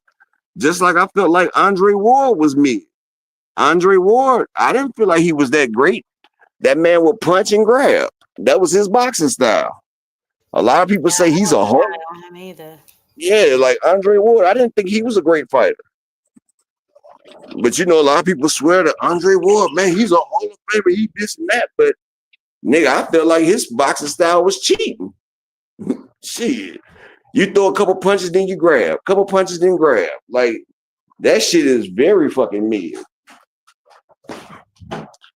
And I'm gonna tell you like this: I was a lot higher on Shakur when he was at 127 and 130 than I am at him at 135. Yeah, like I feel like, yeah. Like I feel like his best days are behind him. Well, as I mentioned, the punching power gets harder as you go up in weight. So, and he has hand issues. That's what I'm saying. Like Shakur, he needs to stop. He needs to take any fight he can get, given his condition. I mean, I get it, hitching your star to a bigger star in the Tank Davis, but you got all these guys calling you out, and then you claim you can't get a fight. There's plenty of fights to be made. Maybe not the ones that you think, you know what I'm saying, you want, but these are the guys that want to fight you. So why not fight them? These niggas all over the internet calling you a bitch, calling you soft, calling you everything. Yeah, like, But you said that Kid Austin was popping shit. What the hell is Oshaki Foster doing? Okay, and you fight Kid Austin, but you don't fight what's the the Cuban dude that was trying to fight Shakur? Herrera. Herrera is 18-0 with 16 knockouts. Why not fight him? You was gonna fight Kid Austin. Herrera has a better record than Kid Austin, and he's higher up on your thing than Kid Austin. So don't tell me about what a fighter has to bring to the table. If you're picking and choosing, you pick motherfucking Kid Austin because you know he smothers his shots and he doesn't have the nigga was an electrician. I'm sick of this nigga. He was an electrician frequent. He just ought to have stopped him. The hell are you talking about? And frequent, it took him 10 damn rounds to stop the man that had no training camp. So that means that nigga ain't do no core work. He didn't get a chance to get no kind of goddamn core work, and it took Shakur almost 10 rounds to stop a boxer straight off the street that was working that same week. The nigga was on top of the houses on Tuesday, and he's fighting on a damn weekend. Come on, man. That man didn't even have a chance to do no type of body work, and it still took Shakur almost 10 rounds to stop that man. If I fought a nigga that didn't have no training camp, I'd stop him to the body in 1 or 2 rounds, bro. Because he ain't have no time to strengthen his core, bro. Exactly, Cash. Tito McCarter called that nigga a straight bitch, him and Keyshawn. And it's funny how neither him nor Keyshawn tried to respond back to that nigga either. They say they got mind control over Tito. He gonna call us a bitch, and we gonna be quiet. But when we going away from this fight, we gonna be talking again. Exactly. Tanjiro, most fighters do not have jobs. Fighters that done made names for themselves, they don't have jobs no more, Tanjiro. I'm sorry. No, I get what you're trying to say, and that's why I responded how I responded. Then it shouldn't have taken a full-time boxer that long to get him up out of there. Exactly. Abdullah Mason ain't got a job. Keyshawn Davis ain't got a job. Once you get to certain levels, 10-0, you don't work. You box and you train.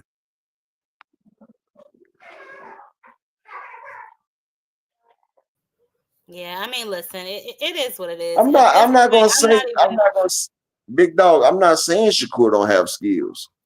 I said he's a great defensive fighter, but his offensive capabilities, even if his hands wasn't brittle, Shakur doesn't even have every punch. Mm-hmm. Yep. I mean, listen, at this point, I'm tired of Shakur. I'm tired of his smoke and mirrors routine. I'm just sick of him. Fight or shut up. That's just exactly. I'm at with him. But this is what I'm saying. You say you're the boogeyman, but you got people trying to chase the boogeyman down. Like, I'm going to tell you like this. If you say you the top dog and you saying motherfuckers scared to fight you and motherfuckers are calling you out, shouldn't you make an example out of one? Like Oshak calling you everything but a child of God. To you, your child, and your wife. And he accusing you of being on that booger sugar. Well, not on the booger sugar, but he accusing you of doing some type of, you know what I'm saying, extra activities. He's saying you on motherfucking whippets. Whatever. Yeah. Yeah, that's that damn motherfucking white boy shit right there. Motherfuckers getting high off nitrous oxide and shit. Like, come on, man. That shit kills your brain cells. Like, come on, man. And I still need one more person to support the grind for the day. Who's going to be the last person to support the grind for the day? Can we get one more person to support the grind? Tanjiro, I said most fighters. I bet you like this, Tanjiro. No fighter in the top 10 has an outside job. No fighter in the top 10 has a job besides boxing. And you a damn lie talking about only 5 to 10%. No. Matter of fact, any fighter in the top 20 is concentrating on straight boxing. So stop that, dude. Stop. You talking about amateur boxers. Of course they got jobs. They're amateurs. Abdullah Mason, when he first started turning pro, Abdullah ain't never have a job. And he wasn't making but $3,000-4,000 a fight. What's his point?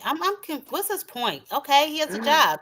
Yes, we know he's an electrician. The bottom That's the line is problem. a He's over in full-time the he's boxer. in the Tanjiro. The motherfucker is in UK. We're talking about American boxers. Tanjiro, you're starting to aggravate the fuck out of people right now. You keep talking some dumbass shit every day. Motherfuckers try to put up with your dumb shit.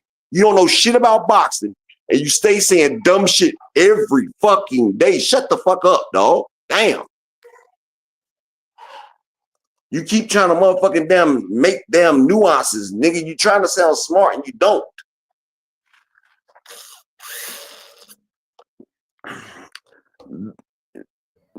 Anyway, Bet this nigga up out of here for the day.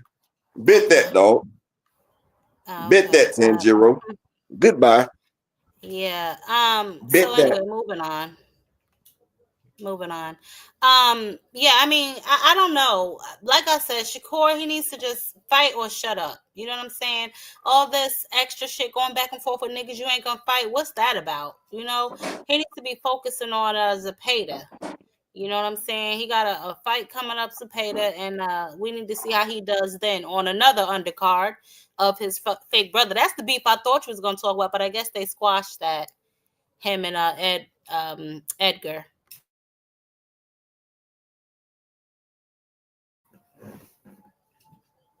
What? That's the beef. That's the beef I thought. Like he come back tomorrow. He can come back tomorrow when Key here. I ain't got the patience. Key got the patience. I ain't got the patience, dog. Like he be saying the dumbest shit, and he just keeps spinning shit the fuck around. Like, dog, shut the fuck up. Yeah, but like I said, Shakur needs to worry about his upcoming opponent, which is Zapata. Yeah, he better worry about Zapata because I got Zapata stepping on him for real. It's a lot of people saying Shakur gonna stop Zapata. Yeah, I'm about to say I've been hearing that. I hear that a lot. This is easy work for Shakur. I hear he gonna stop Zapata. Like they said that, just like Devin was supposed to stop Ramirez. He could have. He really could have. Yeah, he could have, but I'm gonna tell you like this: they don't even realize that Zapata has been preparing for Shakur. That's why they put him up against Tevin Farmer twice, and that's why they put him up against Maxie Hughes. Both of these boxers are boxers that get lateral. They've been preparing Zapata for that, and Giovanni Cabrera. They've done Zapata's last 4 opponents have been pure boxers. Like Shakur's gonna have to be able to punch in between punches, and Zapata throws about 1,000 shots. He throws about 1,000 shots. It's gonna be problems. And we seen how Shakur folded when Valdez hit him in the body. We seen how Shakur shit himself when De Los Santos caught him. Zapata has more power than them, so it's gonna be good. You think he got more power than De Los Santos? Yeah, Zapata has power, dog. Okay. They said Matias says Zapata hits harder than any 140-pounder he's been in the ring with. And you know that's Matias' sparring partner is Zapata. So then do Tevin Farmer got a chin because he couldn't get Tevin up out of there? Tevin on that shit. I mean, Tevin admitted that he was on that shit. Tevin sat there and told us that they gonna think I'm on something. Come on, man. I want to see, man. I want to see. I don't think that Shakur is gonna lose. I just want to see how he overcomes the style matchup. I'm gonna tell you like this: Tevin Farmer had a 6% knockout. Listen to this, y'all. Tevin Farmer had a 6% knockout rating, right? Then he comes back. He's done dropped everybody. He's been Zapata has never hit the ground until he fought Tevin Farmer. Tevin Farmer knocked out a dude in the first round through a high guard. The dude was guarding, and Tevin punched through the guard and knocked the man out. Tevin Farmer has unnatural power right now. He done sat there and cycled for 2 years. That's why when they was talking on the thing, Tevin said, people gonna think I'm on something because of my power now. Like, that's just not some shit that you just come up and just say out the blue. Come on, man. Tevin Farmer hits hard right now. And I still need one more person to support the grind for the day. Who gonna be the last person to support for the day? Can we get one more person to support for the day? But hitting hard ain't got nothing to do with your chin. Tevin Farmer's always had a chin, though. He's never been stopped. Kevin Farmer's Okay. been in there with some killers. He done got his eye knocked loose, but he ain't been stopped. Is that why his eyes look like that? Fucking idiot, yo. I don't know if Shakur's gonna lose, but I definitely want to see how he deal with that in your face punches and bunches type of style. I'm eager to see how he gets out of that. And if he fights the same way, like I'm over him. Shakur knows that he can't run from Zepeda GM. And you know, Floyd even said that. Floyd say sometimes you up against an opponent that you can't run from. And Zepeda is one of those opponents. Zepeda throws too many punches, he cuts off the ring, and he has good feet coming forward. So Shakur's going to have to be in that fire. He's going to have to throw them shots in that fire. If not, it's going to be a fucked up day. A very fucked up day. And Miss 2 Cent just fell off. She'll be back. She probably got bad reception or something. But I don't know. You think he's gonna lose though, Upper? I don't know if he's gonna lose. I just want to see how he fares against the reason. Now look, if this was Shakur at 130, I would give him a better thing. But Shakur hasn't been focusing on his game. Shakur's worried about too much shit right there. And see, this the thing. Shakur is not the Shakur I remember. Now, if this is Shakur at 130, I would have gave Shakur the edge on this. But Shakur, he's too busy worried about the media. He's not in the best shape. The man's hands are brittle. So, you know, how you gonna keep Zepeda up off of you if you can't motherfucking throw some shit, dog? Like, you gotta have some power to keep some of these fighters up off of you. And he doesn't have the power I feel like he doesn't have the power to keep Zepeda at bay. He doesn't. And Zepeda's gonna come forward and he's gonna come relentlessly. Zepeda's not no punk ass bitch. The man, look, he averages between 1,000 to 1,500 punches per fight. Now, if he just lands 10%, that's 150 shots that he's landing on Shakur. Shakur is not used to getting hit. And that's a lot of punishment Shakur is going to take. And Shakur doesn't get hit because he can't take punches. He says it. He said he don't like to get hit. And his body is weak. You see, he doesn't have no definition to his body. Yeah, it's kind of flabby. It's not really toned. Yes, exactly. Hopefully, Zepeda don't go in there trying to box. You know how boxers be doing that stupid stuff. How does Zepeda stop Giovanni Cabrera? And this is Giovanni Cabrera that went against Pitbull and all them that's never been stopped. How does Zepeda beat Giovanni Cabrera? Hold on. Be right back. Tyler, you remember how Zepeda beat Giovanni Cabrera? He stopped him, didn't he? Yeah, how did he stop him? I don't know. I don't remember. Was it a body shot? Yes, it was a body liver shot or some shit, right? Yeah. And how did he stop Maxie Hughes? I don't remember. Are you trying to say he gonna stop Shakur the same way? To the body. You think so? I think he's gonna stop Shakur to the body. Well, you know what? If he can touch him, because you know Shakur does a lot of movement. That's what I'm saying. I don't know how he's gonna. If he can cut the ring off, he might be all right. Shakur even said that he's not gonna be able to run from this man. Shakur understands this. Zepeda knows how to cut the ring off. Zepeda, you know how they say you fight boxers to get you in position to fight another boxer. Zepeda has been fighting boxers to get him ready for Shakur. That's why he fought Maxie Hughes. That's why he fought Giovanni Cabrera. That's why he fought Tevin Farmer. Oh, okay. Yes. He fought boxers that have good defense and they like to move. And that's what he did. And now he's ready to close the distance on Shakur and land with somebody. And that's what he's going to do. He's going to, and I feel like once he closes the distance, Shakur's not going to be, hold on one second. Yeah, he's going to have to cut that ring off to keep Shakur contained, because if not, he's going to be chasing him around all fight while Shakur just pop shots. You know what I mean? So if he ain't able to get close up on him, I don't really see Shakur standing in the pocket too long if he does it at all.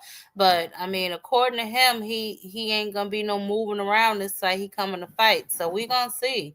But see, this is what I'm saying. Like Zepeda throws a lot of shots, especially when he's with the Mexicans he's standing in front of. And I understand that, Jay Dixon. That's why Zepeda's going to close the distance, and he's going to make it a close fight, and he's going to end up letting them shots in Shakur. He's going to get up close, and he's going to do like he did Maxie Hughes. People need to go back and watch Giovanni Cabrera. What if he's too slow though? What if Zepeda too slow? That's what I'm saying. Shakur get on that bike unless he's cutting that ring off. Can I finish? This is what I'm saying. Giovanni Cabrera is fast. Maxie Hughes is fast. Tevin Farmer has speed. One thing about boxing, speed kills, but it's also timing, and it's also cutting the ring. This is what I said. He's prepared to fight a Shakur. If he closes the distance, I don't give a fuck what it is. Shakur's not going to be able to go nowhere. Zepeda has the reach, and he has the punching ability. He's not going to throw a lot of shots, but he's going to close that distance, and he's going to punish that man. I'm telling you. I can't wait till the fight comes just so I can show y'all what it is. Because it's a way. Okay, Adrian Broner had very fast hands. You feel me? What did Maidana do to him? Yeah, smothered him. Okay, Floyd Mayweather, one of the best defenses. He couldn't run from Maidana. What Floyd had to do? He had to fight. Exactly.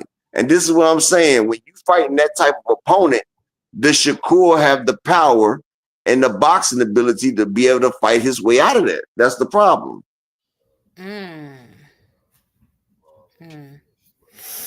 Well, this is That's what I'm trying. That's what I'm trying to explain. That's what I'm trying to explain. You have to fight it. It's just some fighters. I don't give a fuck. You're not going to be able to run from it, especially when they close it out. You're gonna have to fight. And that's what I'm trying to explain to what Shakur is going to do. Shakur is going to be in the situation where he's got to fight it out. And this is what I'm saying. If Shakur hands was better, I would give him more, you know what I'm saying? I would give him a better chance. But I feel like since he's having these problems with his hands, he's going to have to throw punches and he's going to have to fight. And I don't feel like he has the equipment to be able to fight with that man. I don't think he has the power to get Zepeda up off of him.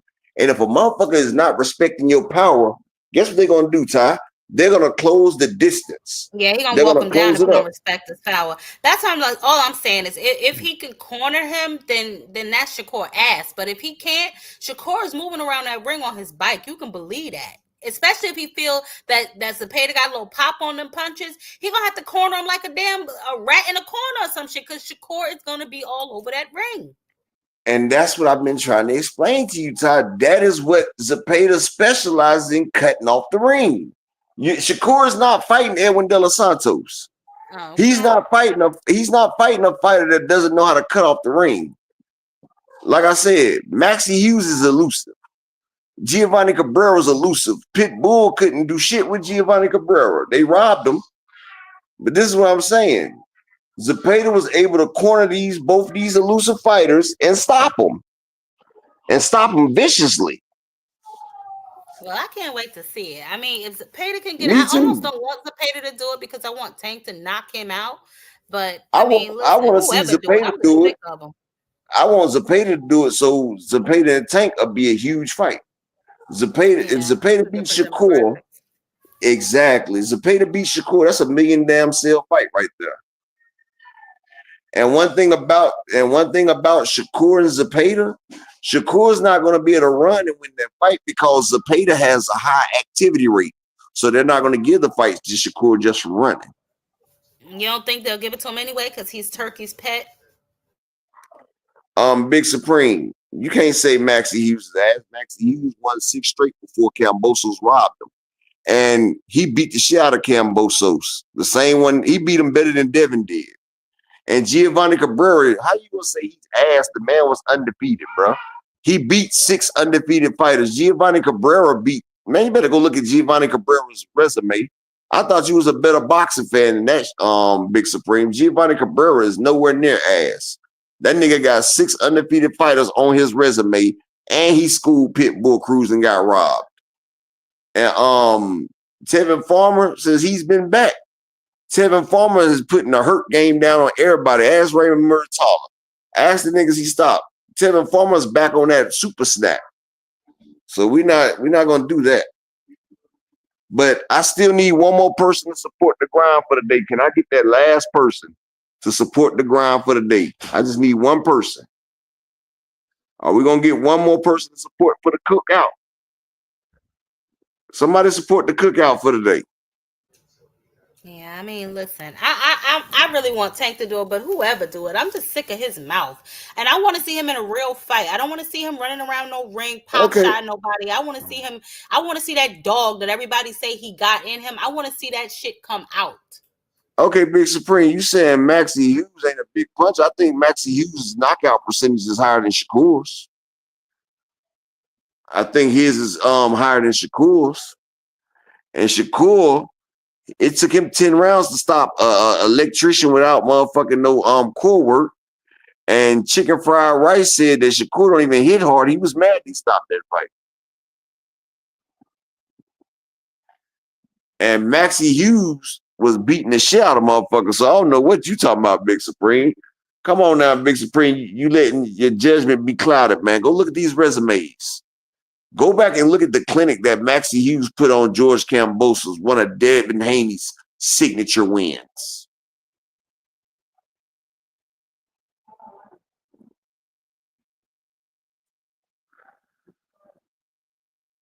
That's what I'm talking about. He hurt his own hands in sparring, so I'm not really sure who Shakur can really beat up. And I wish people would stop using words like beat up and knocked out when they're talking about Shakur. Those two words just don't belong in the same sentence, and it confuses people. By people, I mean me, because then I start thinking we're talking about somebody else. So if you're going to say Shakur, say outpointed, you know what I'm saying? Put a bicycle emoji or something. Don't say beat up and shit like that.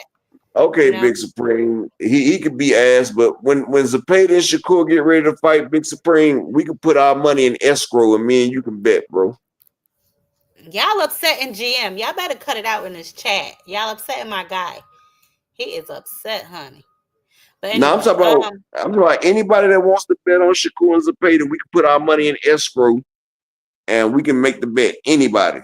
Because I'm telling you, it's not gonna be what y'all think. Anybody, we can put the money up and we can do what we got to do. And shout out to my brother Ramon Seafood for supporting the grind, bro. I appreciate you, Ramon. Thank you for supporting the grind.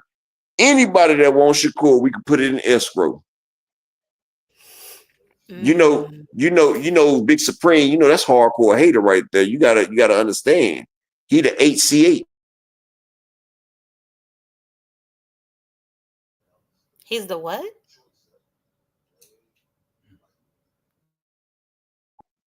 In case you didn't know, Big Miss Ty, he's the HC8 set boss. I'm not even sure what that is. Hardcore hater. You know, I'm the VPN. You know, I'm AMC FSG VPN. And you know, Alan Sustain is my general. But you know, Shakur, he's the head of the motherfucking hardcore haters division. You mean Big Supreme? Yeah, Big Supreme. He's a hardcore hater. Oh, okay. That's his own set. Oh, okay. Copy. Well, I can't wait to see the fucking fight because you know, we anybody that want to bet, we give Key Alexander our money. You feel me? I have Key hold my money. So, can you hear us, Toussaint? You back? Yeah, I'm back. I had a phone call. Who you got winning? Zepeda or Shakur? I think Shakur gonna win. Why? I think gonna be about boxing. And shout out to the VPN general, Alan Sustain in the Cash App with the $5 holla. What does VPN stand for? Oh, you ain't never used the VPN to change your location? Whenever I buy fights, I switch the VPN so I can pay what the people in England pay. You know, they pay £25 for a fight, which is $33. What you were saying, Toussaint? That's ridiculous. No, like you know when the PBC fight be $80 over here, I pay for it over there. Like if I'm in Rochester or Lancaster, it only beats 25 pounds, which is $33. So that way I'm not fire stick gang. I'm just paying the same thing the motherfuckers over there get to pay. Still support. It's damn right. But you say you think he gonna do what, Tusa? I think he gonna be able. He should be able to outbox him. We'll if he like that. If not, then he gonna have a tough fight. He gonna get beat up. My man William Foster beat the shit out. Yeah, William Foster. I told y'all about William Foster, but what I'm trying to say is, if Shakur didn't have these hand problems, then I would give him a shot. I mean, like I would have him 60-40 over Zepeda. But the fact that Shakur cannot sustain an offensive onslaught like that, a motherfucker that could box with him, and he can't stand there and fight because of his hands. That's why I say he's not going to have enough power or fortitude to keep Zepeda off of him. And I mean, his hands is a risk. Exactly. He definitely can't beat that man with one hand. No. What do you think about his therapy that everybody been talking about that he's getting for his hands? Because I mean, I'm not taking his. Let's say his hands is 100, which is he say his hands fine. That's how I'm looking at the fight. But if I take his hands into consideration, I mean, that's gonna be a tough fight to win because you definitely gonna be trying to run around. Exactly. But that's what I'm saying. Like that's why I don't believe that Shakur will be able to win this fight because first off, y'all gotta realize who Zepeda's sparring partner is. He fights with Sabril Matias. Matias and him in the same camp. They prepare each other all the time. So Zepeda's used to that firepower, and Zepeda, and you can't tell me Shakur has a faster punch than damn Sabril Matias. Sabril Matias has a left hook that he could double up faster than Shakur could pop one out. You feel what I'm saying? Sabril Matias is a monster. And this is what Zepeda goes up against. And like I said, when you punching up against a motherfucker like Matias, I feel like Zepeda just gonna walk Shakur down, and Shakur gonna be like Frank Martin was versus Tank in that 8th round when Frank didn't know if he wanted to squat, go to one knee, go to the left, to the right, and then he ended up getting caught. That's why I feel like he's gonna close the door on that nigga, dog. And when the door closes, you know what happens when that door closes? Night night. And they're gonna be fighting well.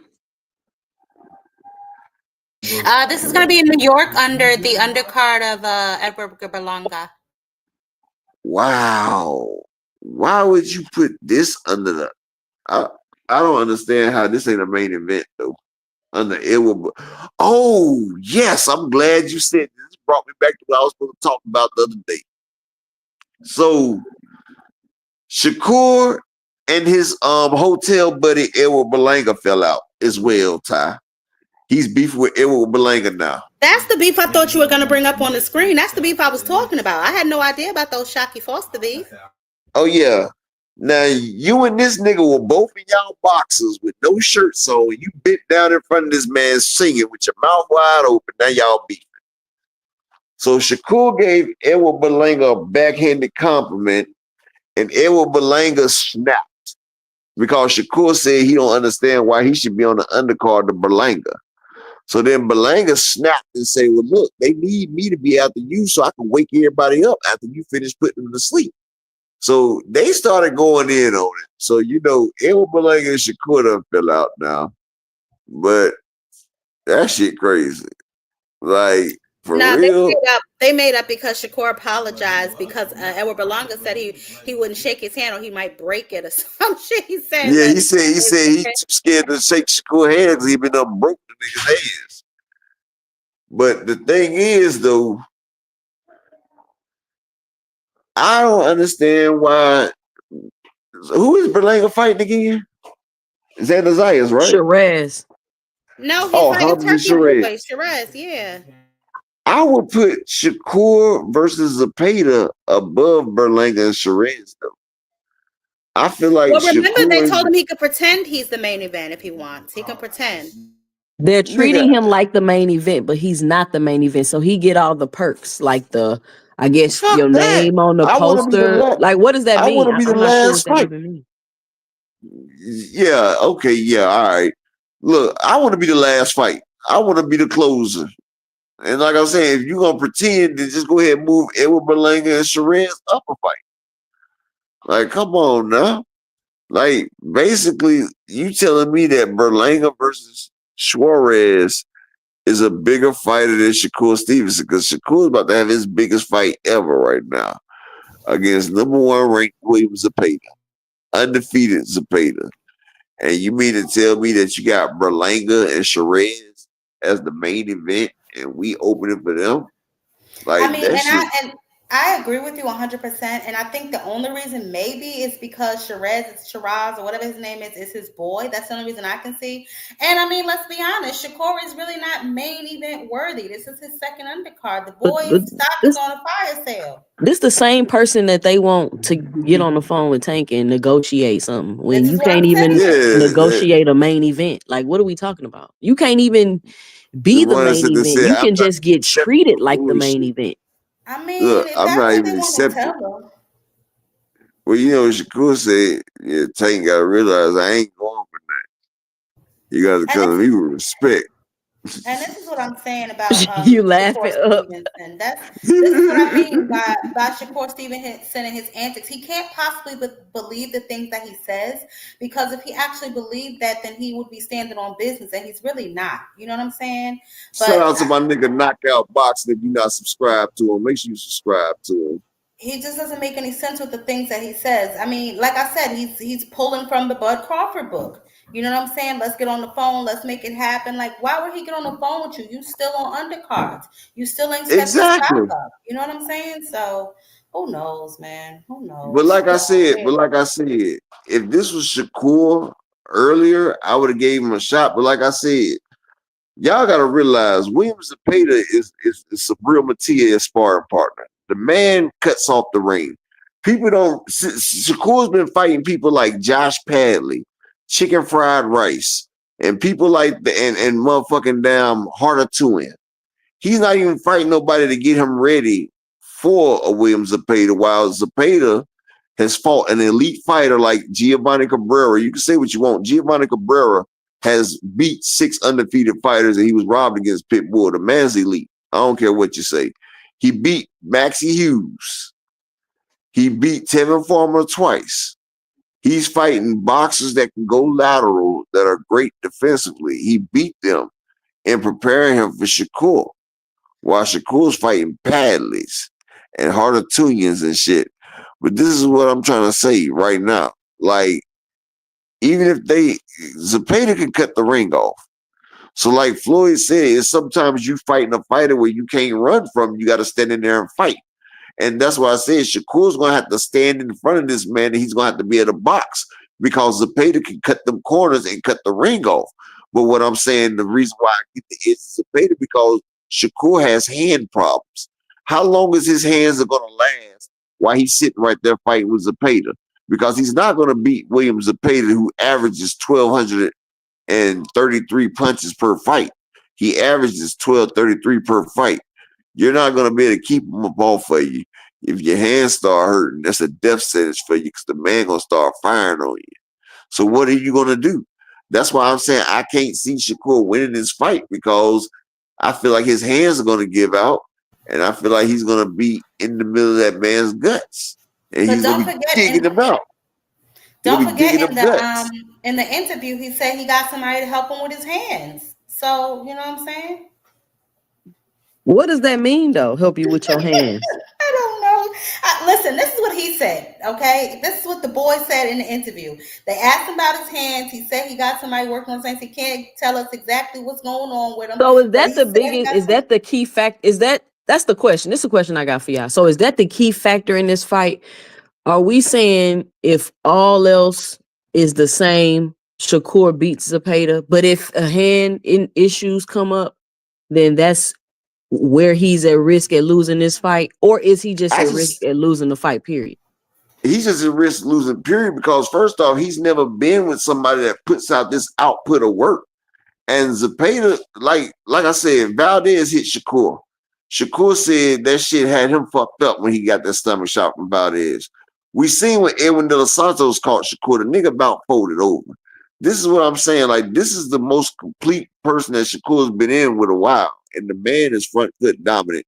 He throws a lot of punches. Now, skill-wise, Shakur hasn't been skilled. He's a slick black fighter. But Shakur hasn't had to put that slickness and that ability out there for a while. And his opponents, like I said, if you ever play chess, when you play people that are a lot worse than you, it makes your game bad. And see, Shakur hasn't been going against high-level opponents. So he's getting rusty, while Zepeda has been going against opponents that are tailored to Shakur's style. So I'm saying, like, he's only getting better with wine while Shakur is fermenting. But it's not fermenting. There's a difference between fermenting and rot. And, you know, it goes through the same process. It's just one to make you sick. And Shakur gonna be in there sick when that rot starts to get the rot gets I'm his not hands. about to play with you. Yeah, and What are that's you why I talking said about? his stock is on a fire sale. I mean, let's be honest, this probably is the most active fighter that he's been in there with. So I'm curious to see how he fares with him. So does Like okay? Let me ask this too. Because this whole notion, does he needs a breakout for performance, or does he just need to win? he needs a breakout performance. He's on the same level as Devin Haney, in my opinion. They both need to look spectacular. Devin failed miserably, so let's see how Shakur does. Like you can't keep, in my opinion, and everybody is entitled to whatever opinion they have, but in my opinion, he needs to put on a show, because continuously being on undercards is not, to me, going to get you a Gervonta Tank Davis fight. And if it does, you will have no type of bargaining chip. You will have no type of power to ask for any certain amount of money. So he needs to go out there and he needs to put on and hopefully, work his way up on the cards in order to be able to go to the negotiating table with anything, because undercards aren't going to cut it, in my opinion.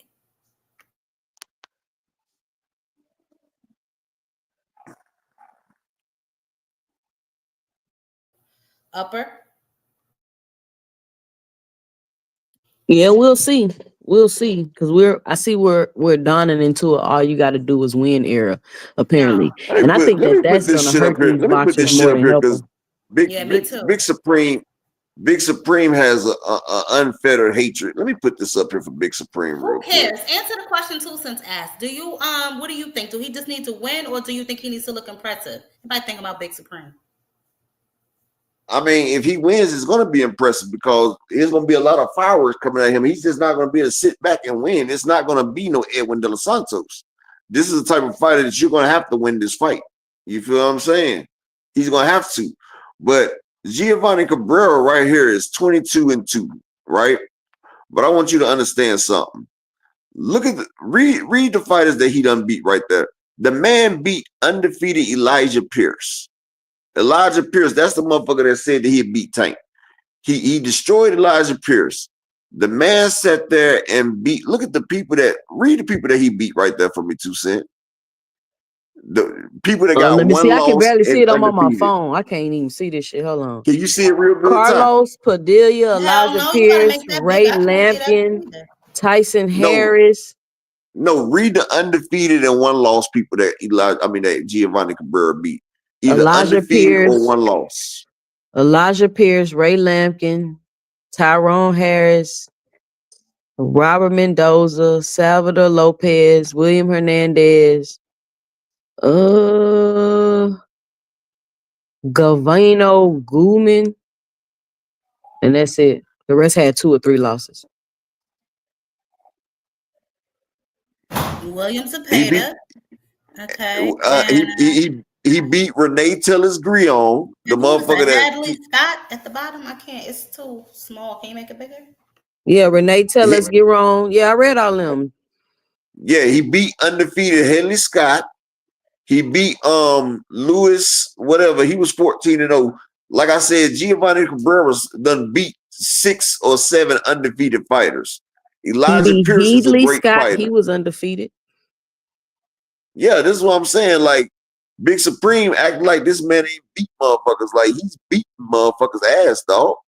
Like he like I said,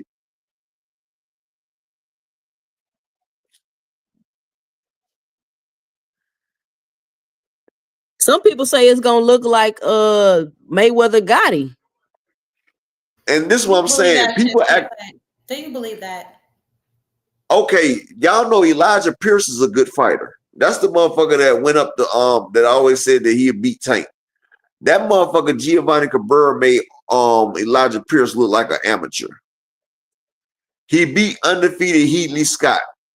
The man beat 14-0. Like the man beat motherfuckers, and he doesn't have the power, so he's styling on niggas. This is what I'm saying. He's styling on motherfuckers, dog. Like, and you talking about he not elite. The man is a hell of a fucking boxer. Give motherfuckers credit when it's due. Giovanni Cabrera, he actually beat Esau Pitbull Cruz. That split decision, he was robbed. The only person that beat that man was William Zepeda, and he stopped him.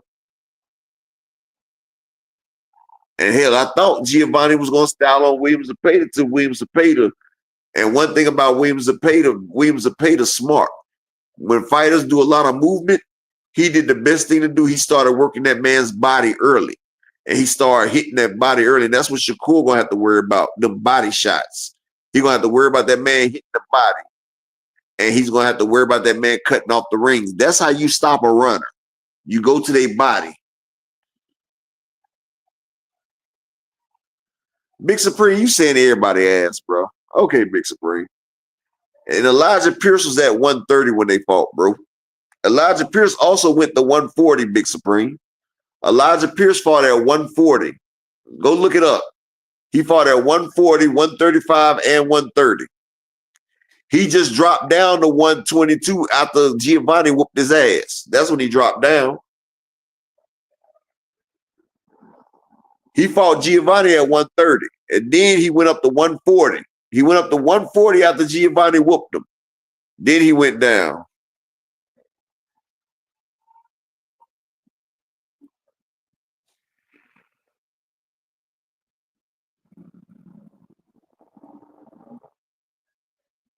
Yeah. But shit, it's 5 o'clock, man. Just do about to get his thing in. You got anything else you trying to talk about, Miss Ty? No, I think we covered all the nonsense support. Oh, I guess you touched on the Brian Norman Sr. situation. I mean, Brian Norman Jr. Yeah, about them ducking their boots. Yeah, well. Well, yeah, just do about to get. How we an echo chamber, Big Supreme, when we talking real shit? I'm just saying, you see that saying everybody ass, Big Supreme. So that means every box out here ass, because everybody we saying is ass. Nope. And like I said, Elijah Pierce fought at 130, then went to 140 after he got destroyed by Giovanni Cabrera. You can look it up, bro. Anyway, I believe that's it. I mean, we got the fight coming. We'll see how he do. He's on another undercard, as we've already discussed, on his brother's undercard, Belonga. So we're going to see how him and Zepeda do in the city of New York. Well, and don't forget Dave Morrell's on that card as well. Oh, yeah. Well, Big Supreme, let me know what you want to put on and we can send it to Key. And anybody else that want to bet with Shakur, we can send it to Key. She'll hold it for us. Anybody. I'm taking them all. It don't matter. You betting on Zepeda? Yes, I am. Oh, okay. Rick. Shout out to my nigga Rick Tales. What's going on, Rick? Make it short. Hey, man, what's up with it? Not much, man. Not much. What's good with it? Yeah. Hey, before you sign off, man, let me just let me show Shakur some support, dog. Yeah. Let me. Hey, man, Shakur, here this legit criticism that you're giving out, Upper. Just like Boots was hearing all that criticism after Karen and David Adville. And he went in there and busted up standing on it. Oh, well, hold on, Rick. You must ain't been watching, because I sat there and said that Karen Kukadajian would beat Imana Stanionis. I said that Karen Kukadajian might be, I said that the one that Boots fought is better than most people at 147. I said that Karen Kukadajian would beat Brian Norman. I sat there and said that Boots was going to stop Imantas Stanionis. I told everybody that Stanionis ain't going 8 rounds with Boots. What are you talking about, Rick? What I'm saying I'm not talking about you. Oh no, but what I'm saying is, I just don't think Shakur's hands is going to hold up, and I feel like Zepeda's going to put that pressure down on him. And like Floyd says, sometimes you can't run, you got to fight, and if you ain't got the tools to fight with, it's going to be problems. Hey, man, Shakur he gonna have to dispel all these obstacles that you speaking on. So just like Boots went in there and ended all doubt when he just ended Stanionis, Shakur gonna have to do the same thing. Hey, he got this freight train coming at him. He has the skills to defeat it. Will his hands fail him or not? So exactly. he claimed his hands are fine, so there's no excuse for him not. And dog, I mean, I'm riding with him to pull it off. Hey man, it's gonna be his first loss. He gonna lose his title. Hey man, he ain't gonna get that up easily. So we gonna see, man. We gonna see. I want to see it. I can't wait to see the fight. I'm waiting for the fight right now. When is it? 10 more. It's July 12th. July 12th. I got like 8 people I'm betting right now. I'm trying to get more because I understand what's about to happen. Because Shakur paid attention to everybody else but Zepeda. Well, he damn sure gonna have to pay attention come July 12th when he get in that ring. I mean, his focus gonna have to be extreme. And what do you think, Rick? What do you think? Do you think Zepeda walks him down or what? I think Zepeda is gonna attempt to walk him down, but I don't see Zepeda being able to solve that Shakur puzzle. I don't. I just feel like it's gonna have to take a real top-notch elite fellow black man to finally beat Shakur. And we know constant pressure can be thwarted. And I feel like Shakur gonna do that, man. And he hear all this criticism, he hear all this doubt. If that don't motivate his ass, shit, he gonna go in there and fold. We're gonna find out what he really about. He's been hearing this criticism for years and he hasn't done anything about it. Like I said, you know what I'm saying? If the boy win, the boy win. But I'm yet to see that dog in him that everybody claims that he has. I have to see it. I hear people talking about it, but I gotta see it. You know what I'm saying? And this will be the fight to show me because will be his toughest test thus far. So I want to see if he can bang. I know he can box, but nigga, can you bang? That's what I want to do. You know what, Rick? And I'm gonna be 100% honest, right? I feel like Shakur at 130 was his best. I feel like that Shakur is not the same at 135 that he was at 126 and 130. I feel like he's done regressed as a fighter. Like Shakur at 126 and Shakur at 130. I would say the only person that beat him at that time it would be Tank. But right now he just doesn't look the same. He doesn't look as sharp. Like he doesn't look as crisp, and like he's not out there fighting like he used to. Like I don't know whether that his power, because as you get a higher weight class, people can absorb your shots. Like he ain't been able to put that pain on motherfuckers like he did down there. Like I feel like that he's outside of his comfort element, and I just feel like we've done seen the best days of Shakur. I feel like his best fights are behind him. Honestly, that's just the way I went back and looked at like. Shakur versus Jamel Herring. That Shakur right there was a motherfucking killer right there. That was Shakur. He was at the top of his game, his reflexes. He was attacking. He sparred the nigga 87 times.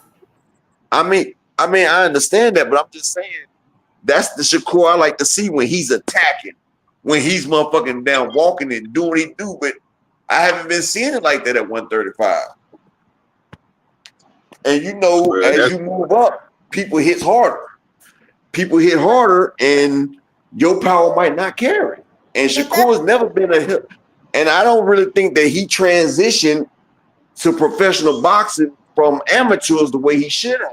You know how motherfuckers in that amateur boxing, they like to get points instead of sitting down and letting shit go. You feel what I'm saying, Rick? And I just feel like he ain't really applied that shit like that, honestly. And that's true. I mean, I can't dispute any of that. It's time to shit and get off the pot. Finally, I mean, what more can he say? Especially being on the undercard of a Berlanga. Goddamn! Oh, come on, dog. If that don't motivate me, and that's what I said. That's disrespect. And I just said that's disrespectful as hell, dog. Because like, I would have had Berlanga and Shiraz on the undercard of Shakur and Zepeda. Like, that shit was disrespectful. Like, Zepeda and Shakur is a big fight, and you got Hamza, Shiraz, and Berlanga as the main event. Like, that's disrespectful as fuck. And that's why I said Turkey is gentrifying our people. What he's doing is he's bringing that damn value down. Like, Turkey systematically brought Shakur's value down as a fighter. Because before he went to Turkey, his own value down. Well, yeah, but Turkey ain't doing nothing good to his value. Like, he's making the man value worse. Like, he got you fighting overseas. He got you fighting undercards and shit. Like, Shakur should never let that man put on them undercards, man. But these are the choices that Shakur makes, though. These are the choices he makes with his own career. But this is the same mistakes that Boo-Boo made. Remember, these are the same mistakes that Boo-Boo made. He let Eddie Hearns talk him with that damn money, and then he ended up putting his value down. Sometimes that money ain't worth it. It bring your value down. Because, see, Boo-Boo was trying to get Canelo and Triple G, and Eddie Hearns talked him into coming over there and said, yeah, we're going to get you to Canelo. And then next thing you know, they used them over there, and they hid Canelo and Triple G away from Boo-Boo, and he never got a chance to get to their ass. And I feel like that's the same thing Turkey doing and did with Shakur and brought his value down. See, sometimes we let that damn money fuck up our damn future.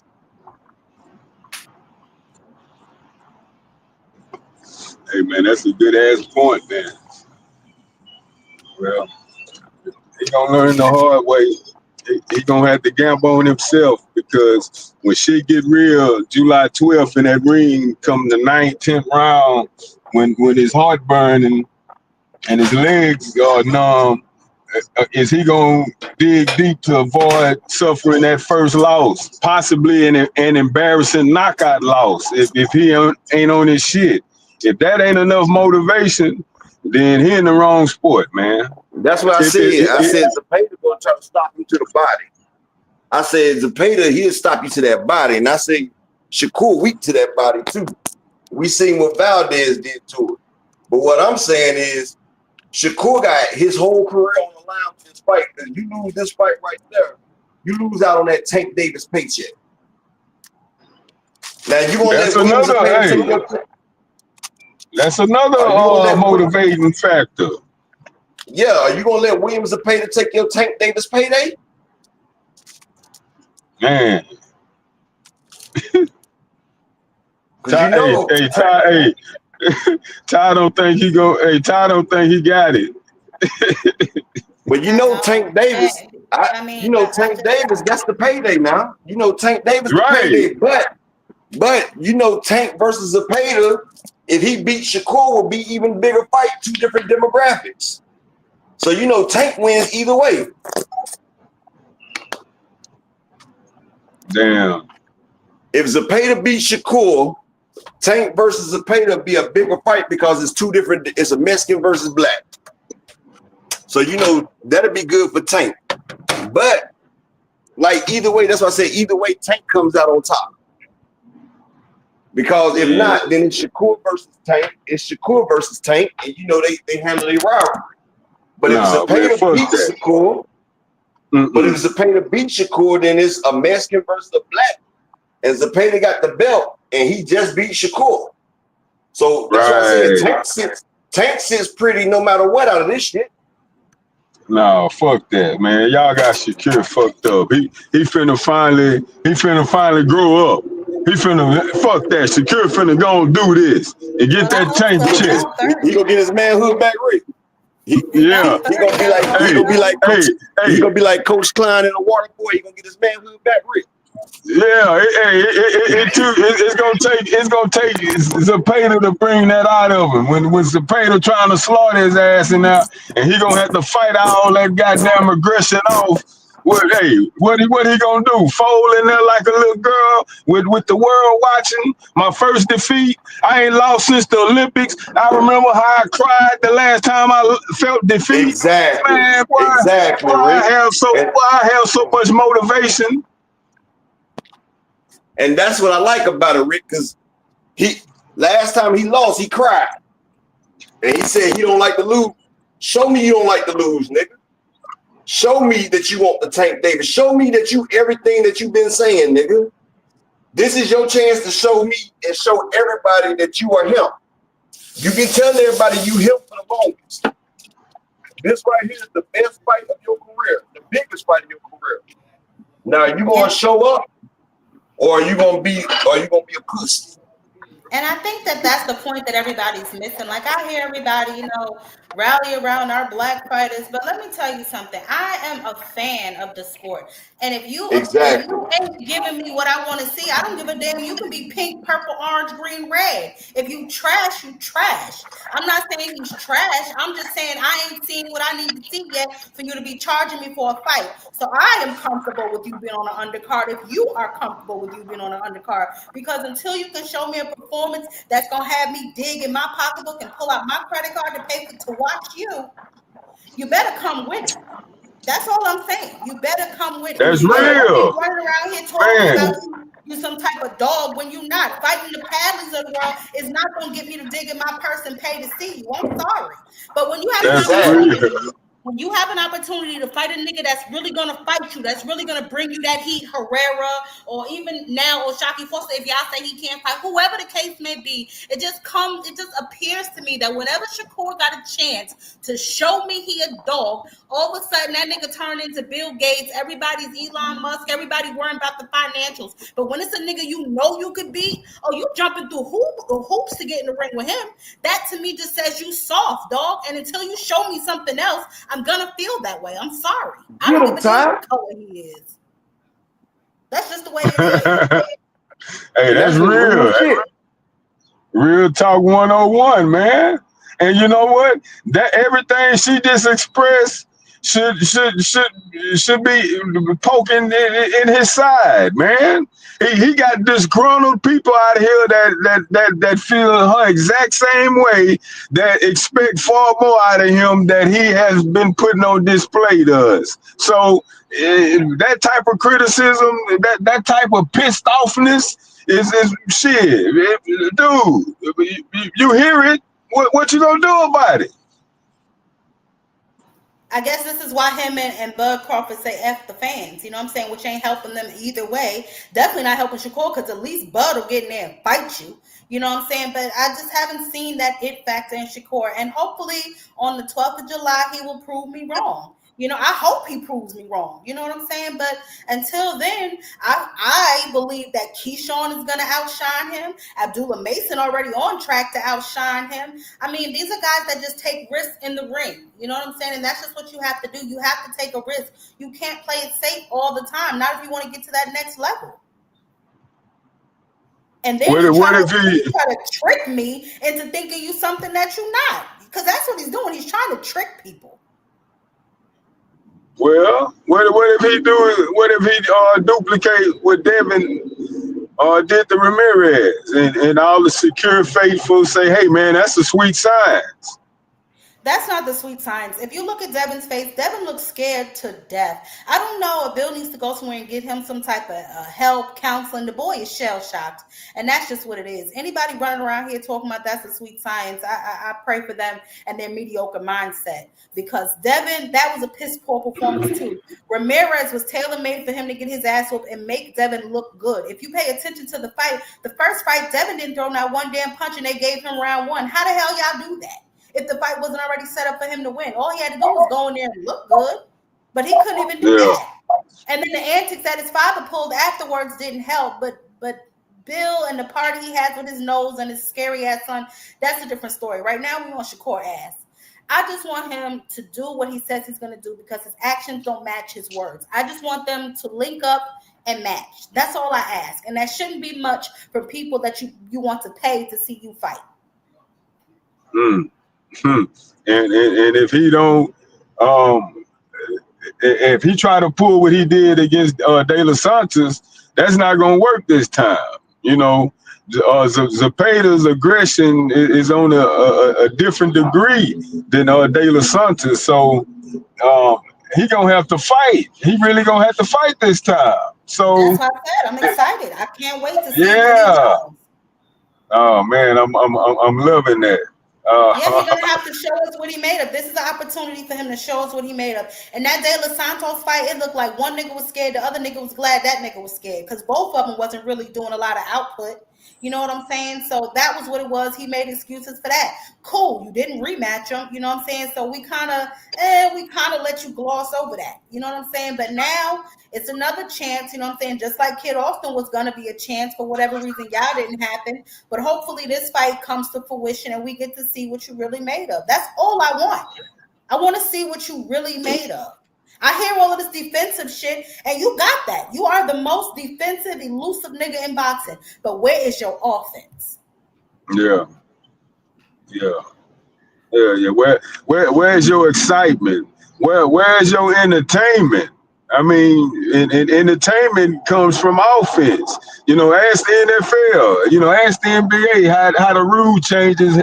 You know, sway so heavily towards the offense because they know that offense is what sell tickets. You know, the slam dunk, you know, the long touchdown pass. You know, so what generates entertainment that exciting factor is combinations and letting your hands go and you know staying in the pocket longer and you know slipping punches and you know putting in some work, you know, more than not, and ripping and running, staying out the way, you know, just jab here, you know, try to score here and there and keep running. That's not entertaining. Yeah. So, and you know what? I always think of it like this. If I was in danger, who would I call to save me? Would I call Tank or would I call Shakur? If I was in danger, who would I call to save me? Would I call Keyshawn or would I call Shakur? If none of those answers are Shakur, Houston, we got a problem. For all of this crap y'all talk, Shakur is this, Shakur is that. Who would y'all want with y'all in a straight bang out? And I guarantee you, nobody's gonna say Shakur. Nobody. If we gotta fight our way out of some shit, you the last person I'm gonna call, gang. The last person I'm calling. I don't need you beating me to the car. You know what I'm saying? I didn't say go start the car, nigga. I said help me get up out of here. Get these niggas off me. Right. You know what Yeah. Hey, who's the lady here? What the fuck? Get him off me. Don't go warm the car up. Nigga, help me. You know what I'm saying? Yeah. Damn, that's cold, boy. I'm not calling Devin. I'm not calling him, and I ain't calling Devin. You know what I'm saying? That's just the bottom line. That's just what it is. Wow. Him or Dev, huh? Come on. Emergency aid. No, Tim, I want you to be 100% honest with me. You are in a bar, right? 3 niggas surrounding you. You got Shakur, you got Keyshawn, and you got Devin. Who do you think is most likely to help you bang it out and get out of there? Be honest with me. Man, that's without question. I'm riding with Key. Come on, Key. Why? Shakur is the end all all, right? Because I'm gonna ride with Key because Key done showed me in the ring that he ain't afraid to mix it up. You know, he'll risk getting hit, 2 hit. So he done showed more of a dog to me already. And Dev and Shakur, you know, they've been pro.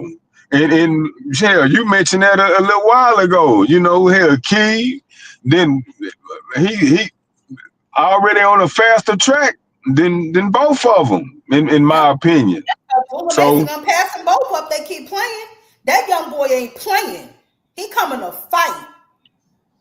Man, hey, right now, I take him damn near over everybody we didn't mention right now. That's what I'm Yeah, how saying. hot That's what he I'm saying. is, and That's what this I'm saying. young, this soon. I mean, he done showed he can make a mistake and get caught and dropped and shake off the cobwebs and still seek and destroy. I mean, mind you, he's still facing, mediocre competition, but you can't teach that dog. You clearly see the talent and the skill set there, and that aggression, that annihilating, I'm finna end the fight. When I see you hurt, that Abdullah displays, You is can't what, teach that. You can't teach that. man, And he kind of mirrored anyway to me. It's like almost like when you hit them, they get angrier. Like you saw how when I don't know if you watched that fight, but anyway got dropped, yo, he got up and went to work on old boy. That was the same thing that man, Abdullah made. It's like, yo, nigga, you dropped me? What? I'm about to air you out. I just don't see right, that in those other guys that happen to be a little bit older, have a little bit more fights that are supposed to be a little more seasoned. I just don't see that in them, which is probably why they're not as popular or not as, fan favorites. I mean, yes, this is boxing. There's a science to it, but there comes a point in every fight when you got to get in there and let a nigga know who's running shit. You know what I'm saying? And that's not going to yeah, happen with a high class game of pity pat. I'm sorry. You can't be on your bike running around a ring and think that that's supposed to be exciting or that's supposed to be something people want to see. Those days are over with. We have been spoiled by Gervonta Tank Davis. I'm sorry. I want to see a and nigga fight. You know what I'm saying? right. And that word spoil plays another dynamic with these bloated salaries that this turkey guy been giving to these dudes. So that hunger on fight night ain't there like it usually would be with smaller checks, because hell, I'm already eating well. What in the hell I'm finna go in here and break my neck for? Hell, damn the fans. I'm not finna risk becoming a meme. And You're right. You that 100% hey, right on that. that's hey man, you're in the wrong profession for that, man. Yeah, like you said, it got to be in you, and I think that comes to like. Don't get me wrong. Obviously, they deserve to get paid. They getting punched upside their goddamn head. Of course, they deserve to get paid. But I don't think that you should be getting no tens and 20 millions of dollars, because then you in there doing some Devin shit, just going through the motions. You know what I'm saying? Like everybody that's just fighting to get to their next fight or fighting to get to their next paycheck, like it's obviously not in you. You don't have that dog in you, that hunger to fight. Like some of these guys that's like ranked above 10. You know what I'm saying? I bet you they will whoop some of these guys that's ranked below 10 because they hungrier. You know what Mm-hmm. I'm saying? Like in the rankings, Yeah. like if you put them in there, if you give them a chance, because I know it's a lot of politics too, but I'm sure if you put them in there and you gave them a chance, they would dog walk some of these niggas. You know? Yeah. I just think that we got to see more from some of these guys that we claim to be the top 5 or the top 10. Just because we hear their name a lot really don't mean that they what it is. You know what I'm saying? And a lot of these guys keep their name in our face by just doing dumb shit or saying dumb shit. That don't really mean you like that. Because when it comes time for you to prove it, you always got an excuse. Or something happens and you end up fighting somebody else. You know what I'm saying? So all I know is I was happy to see what Rolly did Friday night. That's how you show a nigga what it is. You sleeping on me, okay? You Man. worrying about getting to your next fight. Let me show you what it is. And Rolly, I mean, he a little special. You know what I'm saying? But Rolly, he stayed focused and he stayed on task. You know what I'm saying? And that's how you do it. That's how you do it. You know what I'm saying? They could count you out as long as you know what it is. But that's what I'm saying. Like, Shakur don't even seem to me that he's confident in himself. How for him to have any type of doubt, this far in his career is very concerning. If that statement you just said is true, I mean, you got this championship experience. You got this Olympic experience. You blessed with a talent that the average boxer doesn't have. Yeah, I mean, you're blessed with all the tools. What?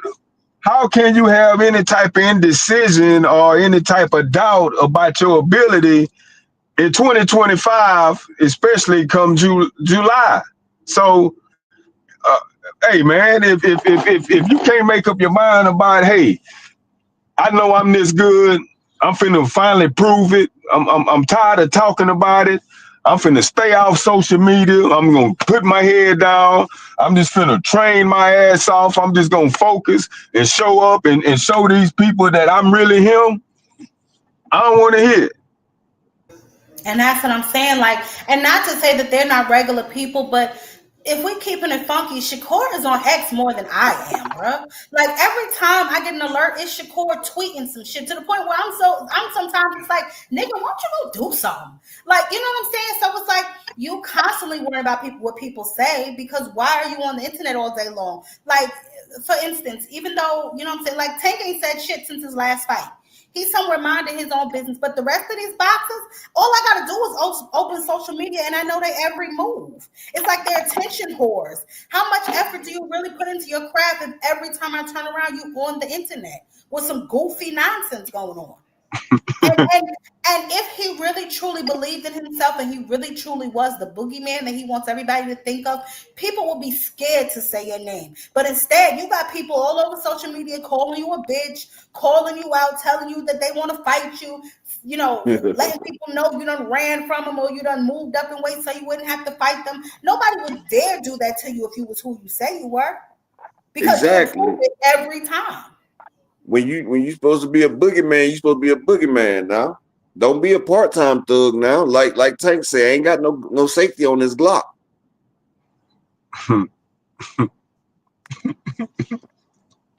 Hey man, I'm finna go get out the way, man, so you can go and sign off, man. And hey, I know, hey, Shakur, I know you're watching, buddy. If this don't light your fire, then your flame gonna be extinguished come July 12th, and you're gonna suffer that first L, because this dude really coming to fight. So Shakur, I know you're watching, man. Zapata coming. Yeah, he coming. He coming. So we gonna see if he finally really about that life, because he ain't gonna be able to run like he did against De Los Santos. But I'm gonna holler up. Salute all time. All right. Hey, I like to say peace and bless to everybody. Thank you for everybody that supported the grind for the day. And you know, the Cash App, PayPal is right there. Hey, I appreciate y'all for giving me y'all time.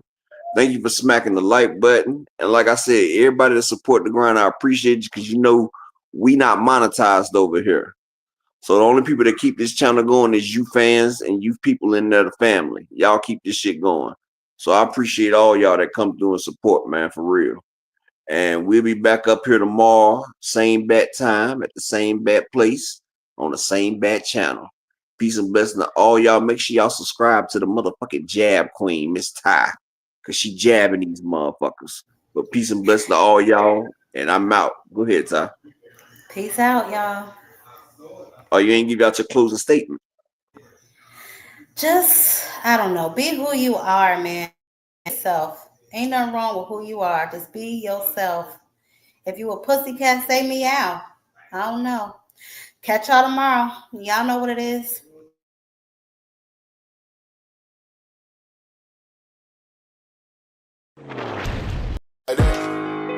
They want that smoke, bitch, I got it for 'em. They want that smoke, bitch, I got it for 'em. They want that smoke, you know I blow it. They call me Sunny Monster for a reason. I'm really dripping, leave a nigga bleeding. I get to squeezing, leave a nigga. They want that smoke, bitch, I got it for 'em. They want that smoke, bitch, I got it for 'em. They want that smoke, you know I blow it. They call me Sunny Monster for a reason. I'm really dripping, leave a nigga bleeding. I get to squeezing, leave a nigga leaving. Raw Molly got me all up in demon mode. Mouth moving like I done put clean in my nose. Trying to catch me up, I can leave with some hoes. He standing straight up, watch I make him lean with this pole. Would've thought he was closed, how that heat made him fold. Thought it was a game, he won't think no more. like thunder, hit you like lightning. Fight for your life, we don't do no fighting. We really hit it, nigga. We worse than savage, they calling us Vikings. Police be riding, we still be sliding. Told you we hitters, remember the time. Yeah. They want that smoke, bitch, I got it for 'em. They want that smoke, bitch, I got it for 'em. They want that smoke, you know I blow it. They call me Sunny Monster for a reason. I'm really tripping, leaving nigga bleeding. I get the squeezy, leaving nigga bleeding. Yeah. They want that smoke, bitch, I got it for 'em. They want that smoke, bitch, I got it for 'em. They want that smoke, you know I blow it. They call me Sunny Monster for a reason. I'm really tripping, leaving nigga bleeding. I get the squeezy, leaving nigga bleeding. How about I leave them holding like the Bible? AR-15, that's a high-pound rifle. A in the army and assassinate rivals. Break that shit down, nigga. AK to anybody, kill him. Hop out, keep the drilling and spilling. Stay on .62, gon' split him. FN, that's for any fuck nigga. You a plug, then I'm pulling up, nigga. You my lunch, eating bullet for dinner. 5.0, eat 'em up, eat 'em up. SK, smoke killer for show. Drum rounds and cripple ops Draco. I got them all, you don't want no. They want that smoke, bitch, I got it for 'em. They want that smoke, bitch, I got it for 'em. They want that smoke, you know I blow it. They call me Sunny Monster for a reason. I'm really tripping, leaving nigga bleeding. I get this pussy, leaving nigga bleeding. They want that smoke, bitch, I got it for 'em. They want that smoke, bitch, I got it for 'em. They want that smoke, you know I blow it. They call me Sunny Monster for a reason. I'm really tripping, leaving nigga bleeding. I get the squeeze and leaving nigga